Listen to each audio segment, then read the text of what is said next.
ಸಖತ್ ಖಾರ ಬಣ್ಣ ಮತ್ತು ರುಚಿ ಆಚಿ ಚಿಲ್ಲಿ ಪೌಡರ್.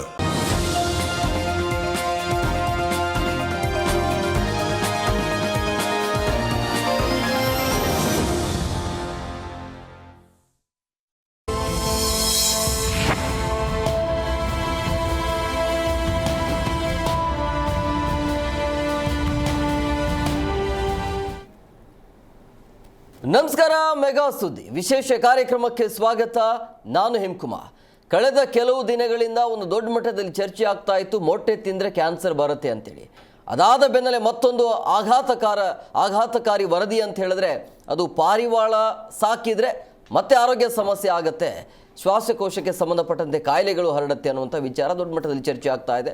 ಸರ್ಕಾರ ಕೂಡ ಇದಕ್ಕೆ ಆದೇಶವನ್ನು ಹೊರಡಿಸಿರುವಂಥದ್ದು, ನಿಷೇಧ ಮಾಡಲೇಬೇಕು. ಒಂದು ವೇಳೆ ನೀವು ಪಾರಿವಾಳಕ್ಕೆ ಏನಾದರೂ ಆಹಾರ ಹಾಕಿದ್ದೆ ಆದಲ್ಲಿ ನಿಮಗೆ ದಂಡ ಬೀಳುತ್ತೆ, ಆಮೇಲೆ ಜೈಲಿಗೂ ಕೂಡ ಹೋಗುವಂಥ ಸಾಧ್ಯತೆ ಕೂಡ ಇರುತ್ತೆ. ಸೊ ಹಂಗಾಗಿ ಈ ಪಾರಿವಾಳವನ್ನು ಯಾರೆಲ್ಲ ಸಾಕ್ತಾರೆ ಅವರಿಗೂ ಕೂಡ ಇದು ಅನ್ವಯ ಆಗುತ್ತೆ. ಸೊ ಹಂಗಾಗಿ ಸಿಕ್ಕ ಜಾಗದಲ್ಲಿ ಪಾರಿವಾಳಕ್ಕೆ ನೀವು ಆಹಾರವನ್ನು ಹಾಕಂಗಿಲ್ಲ. ಒಂದು ವೇಳೆ ಹಾಕಿದರೆ ಈ ರೀತಿಯ ದಂಡವನ್ನು ವಿಧಿಸಲಾಗುತ್ತೆ. ಸೊ ಹಂಗಾಗಿ ಪಾರಿವಾಳ ಅನ್ನೋದು ಎಷ್ಟರ ಮಟ್ಟಿಗೆ ಸೇಫ್ ಇಲ್ಲ ಅನ್ನುವಂಥ ಚರ್ಚೆ ಈಗ ದೊಡ್ಡ ಮಟ್ಟದಲ್ಲಿ ಚರ್ಚೆ ಆಗ್ತಾ ಇದೆ.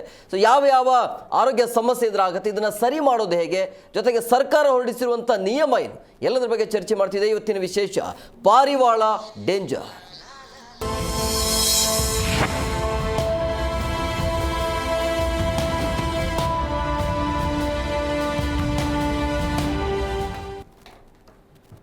ಈ ಸಮಸ್ಯೆ ಬೆಂಗಳೂರಿನಲ್ಲಿ ಅಷ್ಟೇನಾ, ಬೇರೆ ಜಿಲ್ಲೆಯಲ್ಲೂ ಕೂಡ ಇದೆಯಾ ಅನ್ನುವಂಥ ಚರ್ಚೆ. ಸೊ ಹಂಗಾಗಿ ಪಾರಿವಾಳ ಪ್ರಿಯರಿಗೆ ದೊಡ್ಡ ಶಾಕ್ ಇದು. ಯಾಕೆ ಹಿಂಗೆ ಆಗ್ತಾ ಇದೆ ಅನ್ನುವಂಥದ್ದು, ಈಗ ಸಾಕಬೇಕಾ, ಆಹಾರ ನೀಡಬೇಕಾ ಬೇಡವಾ ಅನ್ನುವಂಥ ಚರ್ಚೆ ಈಗ ಎಷ್ಟು ಡೇಂಜರ್ ಇದೆ ಅಂತ. ಸೊ ಹಂಗಾಗಿ ಬೆಂಗಳೂರು ಪಾರಿವಾಳ ಪ್ರಿಯರಿಗೆ ಸರ್ಕಾರ ಕೊಡ್ತಾ ಇರುವಂಥ ಶಾಕ್ ಇದು. ಪಾರಿವಾಳಗಳಿಂದ ಕಾಯಿಲೆಗಳು ಹರಡ್ತಾ ಇರುವಂಥ ಹಿನ್ನೆಲೆಯಲ್ಲಿ ಸಾರ್ವಜನಿಕ ಸ್ಥಳಗಳಲ್ಲಿ ಪಾರಿವಾಳಕ್ಕೆ ಆಹಾರವನ್ನು ನಿಷೇಧ ಮಾಡಿದ್ದಾರೆ. ಜಿಬಿಎ ಗುರುತಿಸಿರುವಂಥ ಸ್ಥಳದಲ್ಲಿ ಮಾತ್ರ ನೀವು ಪಕ್ಷಿಗಳಿಗೆ ಆಹಾರವನ್ನು ಕೊಡಬಹುದು. ನಿಗದಿತ ಸಮಯದಲ್ಲಿ ಮಾತ್ರ ಆಹಾರವನ್ನು ನೀಡೋದಕ್ಕೆ ಅನುಮತಿಯನ್ನು ನೀಡಲಾಗಿದೆ. ಒಂದು ವೇಳೆ ಈ ನಿಯಮವನ್ನು ಉಲ್ಲಂಘನೆ ಮಾಡಿದ್ದೇ ಆದಲ್ಲಿ BNS ಅಡಿ 270 ಮತ್ತು 270 ನಿಮಗೆ ಕೇಸ್ ಆಗುತ್ತೆ, ದಂಡ ಇರುತ್ತೆ, ಅದರ ಜೊತೆಗೆ ಜೈಲು ಶಿಕ್ಷೆ ಕೂಡ ಇರುತ್ತೆ. ಸೊ ಹಂಗಾಗಿ ದಂಡದ ಜೊತೆಗೆ ಕಾನೂನು ಕ್ರಮ ಇರುತ್ತೆ ಅಂತ ಈಗಾಗಲೇ ನಗರಾಭಿವೃದ್ಧಿ ಇಲಾಖೆಗೆ ಮಾಹಿತಿ ಕೊಡಲಾಗಿದೆ. ಸೊ ಹಂಗಾಗಿ ಈ ರೀತಿಯಾಗಿ ಒಂದು ವೇಳೆ ನೀವು ಪಾರಿವಾಳವನ್ನು ಸಾಕಿದ್ದೇ ಆದಲ್ಲಿ ನೀವು ಭಾಳ ಎಚ್ಚರವನ್ನು ವಹಿಸಬೇಕಾಗುತ್ತೆ. ಪಾರಿವಾಳ ಸಾಕಿದರೆ ಏನು ಅನುಕೂಲ ಆಗುತ್ತೆ, ಅದರಿಂದ ಅನಾನುಕೂಲ ಏನಿದೆ, ಆರೋಗ್ಯ ಸಮಸ್ಯೆ ಅಂತ ಹೇಳಿದಾಗ ಯಾವ ರೀತಿಯಾಗಿ ಸಮಸ್ಯೆ ಆಗುತ್ತೆ ಅನ್ನೋದು ನಿಮಗೆ ಈ ಹಿಂದೆ ಗೊತ್ತಿರುವಂಥ ವಿಚಾರ. ಒಬ್ಬ ನಟಿಯ ಪತಿ ಪಾರಿವಾಳದಿಂದನೇ ಸತ್ತೋದ್ರು ಅಂತ ವರದಿ ಇತ್ತು. ಅದು ಎಷ್ಟು ಮಟ್ಟಿಗೆ ಸತ್ಯನೋ ಏನೋ ಗೊತ್ತಿಲ್ಲ. ಇವತ್ತಿನ ಕಾರ್ಯಕ್ರಮದಲ್ಲಿ ಡಾಕ್ಟರ್ ಬಂದಿದ್ದಾರೆ, ಅದರ ಬಗ್ಗೆ ಸಂಪೂರ್ಣವಾಗಿ ವಿವರವನ್ನು ನೀಡ್ತಾರೆ. ಸೊ ಹಂಗಾಗಿ ಪಾರಿವಾಳ ಎಷ್ಟು ಡೇಂಜರ್ ಇದೆ ಅನ್ನೋದು, ಆಮೇಲೆ ಯಾವ ರೀತಿಯ ಕಾಯಿಲೆಗಳು ಹರಡುತ್ತೆ, ಒಂದು ವೇಳೆ ಡೇಂಜರಾ ಅನ್ನುವಂಥದ್ದು. ನೋಡಿ, ಇದು ಯಾವುದೋ ಮೆಟ್ರೋದಲ್ಲಿ ಅಂತ ಅನ್ಸುತ್ತೆ, ದೃಶ್ಯವಳಿಯಲ್ಲಿ ಕೂಡ ನೀವು ಗಮನಿಸ್ತಾ ಇದೆ, ಮೆಟ್ರೋದಲ್ಲಿ ಕಂಡು ಬರ್ತಾ ಇರುವಂಥ ಪಾರಿವಾಳಗಳು. ಸೊ ಅದನ್ನು ಹೇಗೆ ಕಂಟ್ರೋಲ್ ಮಾಡ್ತಾರೆ ಅನ್ನೋದು ಪಾರಿವಾಳದಲ್ಲಿ ಇರುತ್ತೆ, ಅರಮನೆಯಲ್ಲೂ ಕೂಡ ಪಾರಿವಾಳ ಇರುತ್ತೆ. ಸೊ ಈ ರೀತಿಯಾಗಿ ಗುಬ್ಬಚ್ಚಿಗಳು ನಾಶ ಆಗ್ತಾ ಇವೆ. ಅದರ ಮಧ್ಯೆ ಇರುವಂಥ ಈ ರೀತಿಯ ಪಾರಿವಾಳಗಳಿಗೂ ಕೂಡ ಈ ರೀತಿಯ ಸಮಸ್ಯೆ ಅಂತ ಬಂದಾಗ, ಅಂದರೆ ಪಾರಿವಾಳ ಸಾಕುವವರಿಗೆ ಸಮಸ್ಯೆ ಆಗುತ್ತೆ ಅಂತ ಅಂದಾಗ ಏನು ಮಾಡಬೇಕು ಅನ್ನುವಂಥ ವಿಚಾರ, ಯಾವ ರೀತಿಯ ಕಾಯಿಲೆ ಬರುತ್ತೆ ನೋಡಿ. ತಿನ್ನುವಂಥ ಫುಡ್ಡಲ್ಲೂ ಕೂಡ ಕಾಯಿಲೆ ಇದೆ, ಆಮೇಲೆ ಪ್ರಾಣಿ ಪಕ್ಷಿಗಳನ್ನು ಸಾಕಿದ್ರೂ ಕೂಡ ಮನುಷ್ಯನಿಗೆ ಕಾಯಿಲೆ ಬರುತ್ತೆ ಅಂತ ಹೇಳಿದ್ರೆ ಏನಿದು ಅನ್ನೋದು.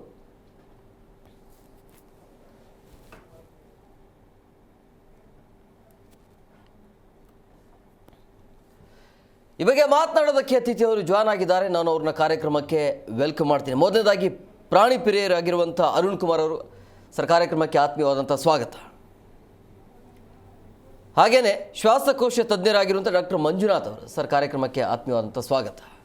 ಎಸ್ ಅರುಣ್ ಕುಮಾರ್ ಸರ್, ನಾವು ನಿಮ್ಮ ಹತ್ರನೇ ನೋಡ್ತಾ ಇದ್ರಿ, ನಾಯಿಗಳಿಗೆ ಬಿರಿಯಾನಿ ಊಟ, ಪಾರಿವಾಳ ನೀವು ಆಹಾರ ಹಾಕಿದರೆ ದಂಡ ಇರುತ್ತೆ, ಜೈಲಿಗೆ ಹೋಗಬೇಕಾಗಿರುವಂಥ ಪರಿಸ್ಥಿತಿ ಇರುತ್ತೆ.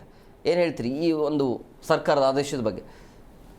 ಇದು ಜನರಿಗೆ ಇವರು ಸರ್ಕಾರ ಹೆದರಿಸುವಂಥ ಒಂದು ಸನ್ನಿವೇಶ ಅಷ್ಟೇ. ಇವಾಗ ಇವರು ಅಷ್ಟೊಂದು ಕಾನೂನಲ್ಲಿ ದೊಡ್ಡದಾಗಿ ಹಾಕಿದಾರಲ್ಲ, ಇವರಿಗೆ ನಾನು ಒಂದು ಕಾನೂನು ಪಾಯಿಂಟ್ ಕೇಳ್ತೀನಿ. ದಿನೇಶ್ ಗುಂಡ್ರವ್ರೆ, ಓಕೆ, ನೀವಾಗ ಇದು ಮಾಡಿದ್ದೀರಲ್ಲ, before making this one, okay, ನೀವು ಫಸ್ಟ್ ಒಂದು ತಿಳ್ಕೋಬೇಕು, ಇದು ಪಾರಿವಾಳದಿಂದ ಬರೋದು ಪ್ರಯಾರಿಟರೈಸ್ಡ್ ಝೂನಾಟಿಕ್ ಡಿಸೀಸ್ ಅಂತೇಳಿ ministry of health and family welfare ಅವರು ಏನು 10 zoonotic diseases priority, high priority zoonotic diseases. ಏನು ಆ ಪ್ರಯಾರಿಟೈಸ್ ಝೂನೋಟಿಕ್ ಡಿಸೀಸಸ್ ಇದು ಇಲ್ಲ. ಮತ್ತು ಇಂಟರ್ನ್ಯಾಷನಲ್ ಹೆಲ್ತ್ ರಿಪೋರ್ಟಿಂಗು 2005 ಪ್ರಕಾರ 4 ಇದಿದೆ. ಸ್ಮಾಲ್ ಪಾಕ್ಸು, ಓಕೆ, ಮತ್ತು ನಮ್ಮ ಸಾರ್ಸು, ಮತ್ತು ಇನ್ನು 2 ಇದೆ. ಇವಾಗ ಇವರು ಕಾನೂನು ಅಷ್ಟೊಂದು ಹೇಳ್ತಾ ಇದ್ದಾರಲ್ಲ ಸರ್, ಇದು ನೀವು KMC ಆ್ಯಕ್ಟ್ ತೊಗೊಂಡ್ರಿ, ಮತ್ತು BBMP ಆ್ಯಕ್ಟ್ ತೊಗೊಂಡ್ರಿ, ಮತ್ತು ಗ್ರೇಟರ್ ಬೆಂಗಳೂರು ಗವರ್ನೆನ್ಸ್ ಆ್ಯಕ್ಟ್ ತೊಗೊಂಡ್ರಿ.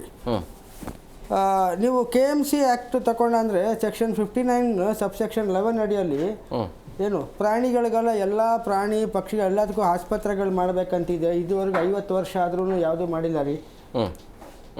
BBMP ಆ್ಯಕ್ಟ್ 2020 ತಗೊಂಡ್ರೆ ಓಕೆ, ಸೆಕ್ಷನ್ 107 ಅದರಲ್ಲಿ ಕೋರ್ ಫಂಕ್ಷನ್ BBMP ಇದು ಒಂದು prevention of cruelty to animals. ಯಾವುದೇ ಪ್ರಾಣಿಗಳಾಗಲಿ ಎಲ್ಲದಕ್ಕಾಗಲಿ ಇದು ಮಾಡಬೇಕು. ಇದುವರೆಗೂ ಅವ್ರು ಏನೂ ಮಾಡಿಲ್ಲ. ಗ್ರೇಟರ್ ಬೆಂಗಳೂರು ಗವರ್ನೆನ್ಸ್ ಆ್ಯಕ್ಟಲ್ಲಿ ಪ್ರಿವೆನ್ಷನ್ ಆಫ್ ಕ್ರುಯಾಲಿಟಿ ಇದೆ 111 ಸೆಕ್ಷನ್ 111 ಅಡಿಯಲ್ಲಿ core functions prevention of cruelty ಏನೂ ಮಾಡಿಲ್ಲ. ಈಗ ಪಾರಿವಾಳ ಸಾಕುವವರು ಏನು ಮಾಡಬೇಕು? ಅದೇ ಇವಾಗ ಇವರು ಜನರಿಗೆ ಯಾಕೆ ಈ ಥರ ಎದುರಿಸ್ತಾ ಇದ್ದಾರೆ? ಆಯ್ತಪ್ಪ, ಇದು ನೋಟಿಫೈಡ್ ಡೇಂಜರಸ್ ಡಿಸೀಸಾ? ಇಲ್ಲ. ಇವಾಗ ಪ್ಲೇಗು, ಮಲೇರಿಯಾ ಅದೆಲ್ಲ ಬಂದು ನೋಟಿಫೈಡ್ ಡೇಂಜರಸ್ ಡಿಸೀಸಸ್ಸು. ಇದೇನು ನೋಟಿಫೈಡ್ ಇನ್ನೂ ನೋಟಿಫೈ ಮಾಡಿಲ್ಲ ನೋಡಿ. ಎಲ್ಲ ಡಿಸೀಸೂ ಎಲ್ಲ ಇದೆ. ಓಕೆ, ಇವಾಗ ನಾವು ministry of health and family ವೆಲ್ಫೇರ್ದು zoonotic diseases of public health importance 2025 ನೋಡಿದಂದರೆ ಕ್ರಿಪ್ಟೋಕೋಕಸಿಸ್ ಮತ್ತು ಹಿಸ್ಟೋಪ್ಲಾಸ್ಮೋಸಿಸ್ಸು, ಓಕೆ, ಅದರಲ್ಲಿ ಸಹ ಇದೆ ಝೂನೋಟಿಕ್ ಇದರಲ್ಲಿ. ಬಟ್ ಈ ಡಿಸೀಸ್ ಸರ್ವೆಲೆನ್ಸಲ್ಲಿ ಸರ್ಕಾರ ಬಂದು ಎಲ್ಲ ಡಿಸೀಸ್ನ ಸರ್ವೆಲೆನ್ಸ್ ಮಾಡ್ತಾ ಇದ್ದು. ಒಂದು ಡೇಂಜರ್ ಲಿಮಿಟ್ ಹೋದ್ಮೇಲೆ ಅದನ್ನು ಹೆಂಗೆ ಇದು ಮಾಡಬೇಕಂತೇಳಿದೆ. ಇವರು ಅದು ಮಾಡೋದು ಬಿಟ್ಬಿಟ್ಟು ಒಂದೇ ಸಲ ಬಾಂಬೆ ಕೋರ್ಟ್ ಹೇಳ್ತು, ಓಕೆ, ಮತ್ತು ಅಲ್ಲಿ ಬಾಂಬೆಯಲ್ಲಿ ಕಬೂತರ್ ಖಾನ ಮುಚ್ಚಿಬಿಟ್ರು ಅಂತೇಳಿ. ಅಲ್ಲ ರೀ, ಕರ್ನಾಟಕದಲ್ಲಿ ತಲಾಂತರದಿಂದ ಪಾರಿವಾಳಗಳಿದೆ ರೀ.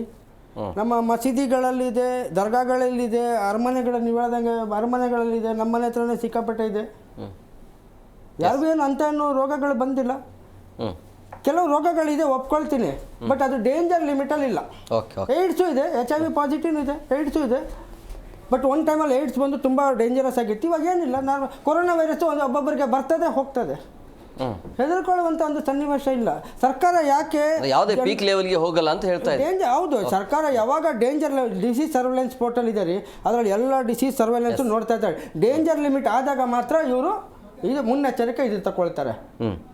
ಎಸ್ ಮಂಜುನಾಥ್ ಸರ್, ಈ ಪಾರಿವಾಳ ಅನ್ನೋದು ನಿಜವಾಗ್ಲೂ ಕೂಡ ಆರೋಗ್ಯಕ್ಕೆ ಅಪಾಯನ ಅಥವಾ ಭಯ ಹುಟ್ಟಿಸುವಂಥದ್ದು? ಇದು ನಮಸ್ಕಾರ ಎಲ್ಲ ವೀಕ್ಷಕರಿಗೂ.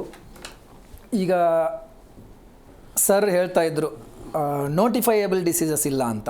ಈಗ ನೋಟಿಫೈಯಬಲ್ ಡಿಸೀಸಸ್ ಅಂತ ಬರೋದಾದರೆ ಯಾವಾಗಿದ್ರು ಯಾವ ಕಾಯಿಲೆಗಳು ನೋಟಿಫೈಯಬಲ್ ಡಿಸೀಸಸ್ ಅಂತ ಇದೆ ಅದನ್ನ ನಾವು ಅರ್ಥ ಮಾಡ್ಕೋಬೇಕು. ನೋಟಿಫೈಯಬಲ್ ಡಿಸೀಸಸ್ ಯಾವಾಗಿದ್ರು ಒಬ್ಬ ವ್ಯಕ್ತಿಯಿಂದ ಇನ್ನೊಬ್ಬ ವ್ಯಕ್ತಿಗೆ ಹರಡೋಂಥ ಡಿಸೀಸಸ್ನ, ಈಗ TB is a notifiable disease, ಕೊರೋನಾನು ನೋಟಿಫೈಯಬಲ್ ಡಿಸೀಸ್ ಮಾಡಿದ್ದಾರೆ. ಅದೇ ಥರ influenza is a notifiable disease. ಒಬ್ಬ ವ್ಯಕ್ತಿಯಿಂದ ಇನ್ನೊಬ್ಬ ವ್ಯಕ್ತಿಗೆ ಹರಡೋ ಅಂಥ ಕಾಯಿಲೆಗಳನ್ನ ನೋಟಿಫೈಯಬಲ್ ಡಿಸೀಸಲ್ಲಿ ಹಾಕೋದು. ಈಗ ಇಲ್ಲಿ ಪಾರಿವಾಳಗಳಿಂದ ನಮ್ಮ ಆರೋಗ್ಯಕ್ಕೆ ಏನೇನು ಹಾನಿ ಅನ್ನೋದಕ್ಕೆ ಅದರಲ್ಲಿ ಈಗ ತುಂಬ ಕಾಯಿಲೆಗಳಿದ್ದಾವೆ. ಪಾರಿವಾಳಗಳಿಂದ ಏನೇನಾವು, ಈಗ ನಾನು ಈ ಪಾರಿವಾಳಗಳ ವಿಚಾರವಾಗಿ ಈಗ ತುಂಬ ತಿಂಗಳಿಂದ ಭಾವನಾತ್ಮಕವಾಗಿ ಧಾರ್ಮಿಕವಾಗಿ ತುಂಬ ಚರ್ಚೆಗಳು ನಡೀತಾ ಇದ್ದಾವೆ. ಇನ್ಫ್ಯಾಕ್ಟ್ ಅಲ್ಲಿ ಒಬ್ಬರು ಜೈನ್ ಮಾಂಕ್ ಮುಂಬೈಯಲ್ಲಿ ಫಾಸ್ಟ್ ಅಂಟಿಲ್ ಡೆತ್ನು ಕೂತ್ಕೊಂಡಿದ್ದಾರೆ, ಈ ಲಾನ ರಿಪೀಲ್ ಮಾಡೋವರೆಗೂ ನಾವು ಬಿಡಲ್ಲ ಅಂತ. ಸೊ ಅದೆಲ್ಲ ಧಾರ್ಮಿಕವಾದ ಭಾವನೆ. ಈಗ ನಾನು ಅದಕ್ಕೆ ನುಗ್ಗಲ್ಲ. ಧಾರ್ಮಿಕವಾಗಿ ಏನು ನಡೀತಾ ಇದೆ, ಭಾವನಾತ್ಮಕವಾಗಿ ಏನು ನಡೀತಾ ಇದೆ ಅದನ್ನ ಬಿಟ್ಟು ನಾನೀಗ ಆ್ಯಸ್ ಅ ಡಾಕ್ಟರ್ ನಾನು ಸೈಂಟಿಫಿಕಲಿ ನಾನು ಏನು ಮಾತಾಡ್ಬೋದು ಅಂತ ನಾನು ಹೇಳ್ತೀನಿ. ಈಗ ಪಾರಿವಾಳಗಳಿಂದ ಏನೇನು ಕಾಯಿಲೆಗಳು ಬರ್ಬೋದು? ಮೋಸ್ಟ್ ಕಾಮನ್ ಏನಂದರೆ, ಈಗ ನಾವು ಶ್ವಾಸಕೋಶ ತಜ್ಞರಿಗೆ one of the deadliest diseases what we encounter is ನಾವು ILD ಅಂತ ಹೇಳ್ತೀವಿ. ಈಗ ಇಡೀ ವಿಶ್ವದಲ್ಲಿ ILD ಅಂತ ಬಂದಾಗ most common ILD is something like IPF ಅಂತ ಬರುತ್ತೆ, ಅದೆಲ್ಲ ಇದೆ. ಅದು ಯಾವುದರಿಂದನೂ ಹರಡೋದು ಅಲ್ಲ, ಅದಕ್ಕೆ ಕಾರಣ ಏನು ಅಂತ ಇನ್ನೂವರೆಗೂ ಯಾರಿಗೂ ಗೊತ್ತಿಲ್ಲ.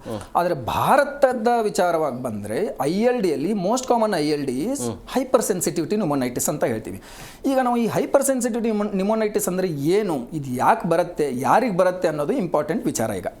ಈಗ ಭಾರತದಲ್ಲಿ ನಮ್ಮ ಲಂಗ್ಸ್ ಶ್ವಾಸಕೋಶದ ಕಾಯಿಲೆಗಳಲ್ಲಿ ಅತಿ ಮಾರಕವಾದ ಕಾಯಿಲೆ ಐ ಎಲ್ ಡಿಯಲ್ಲಿ ಅತಿ ಹೆಚ್ಚು ಪ್ರಮಾಣದ ILD ನಮ್ಮ ಭಾರತದಲ್ಲಿರೋದು ಹೈಪರ್ ಸೆನ್ಸಿಟಿವಿಟಿ ನ್ಯೂಮೋನೈಟಿಸ್.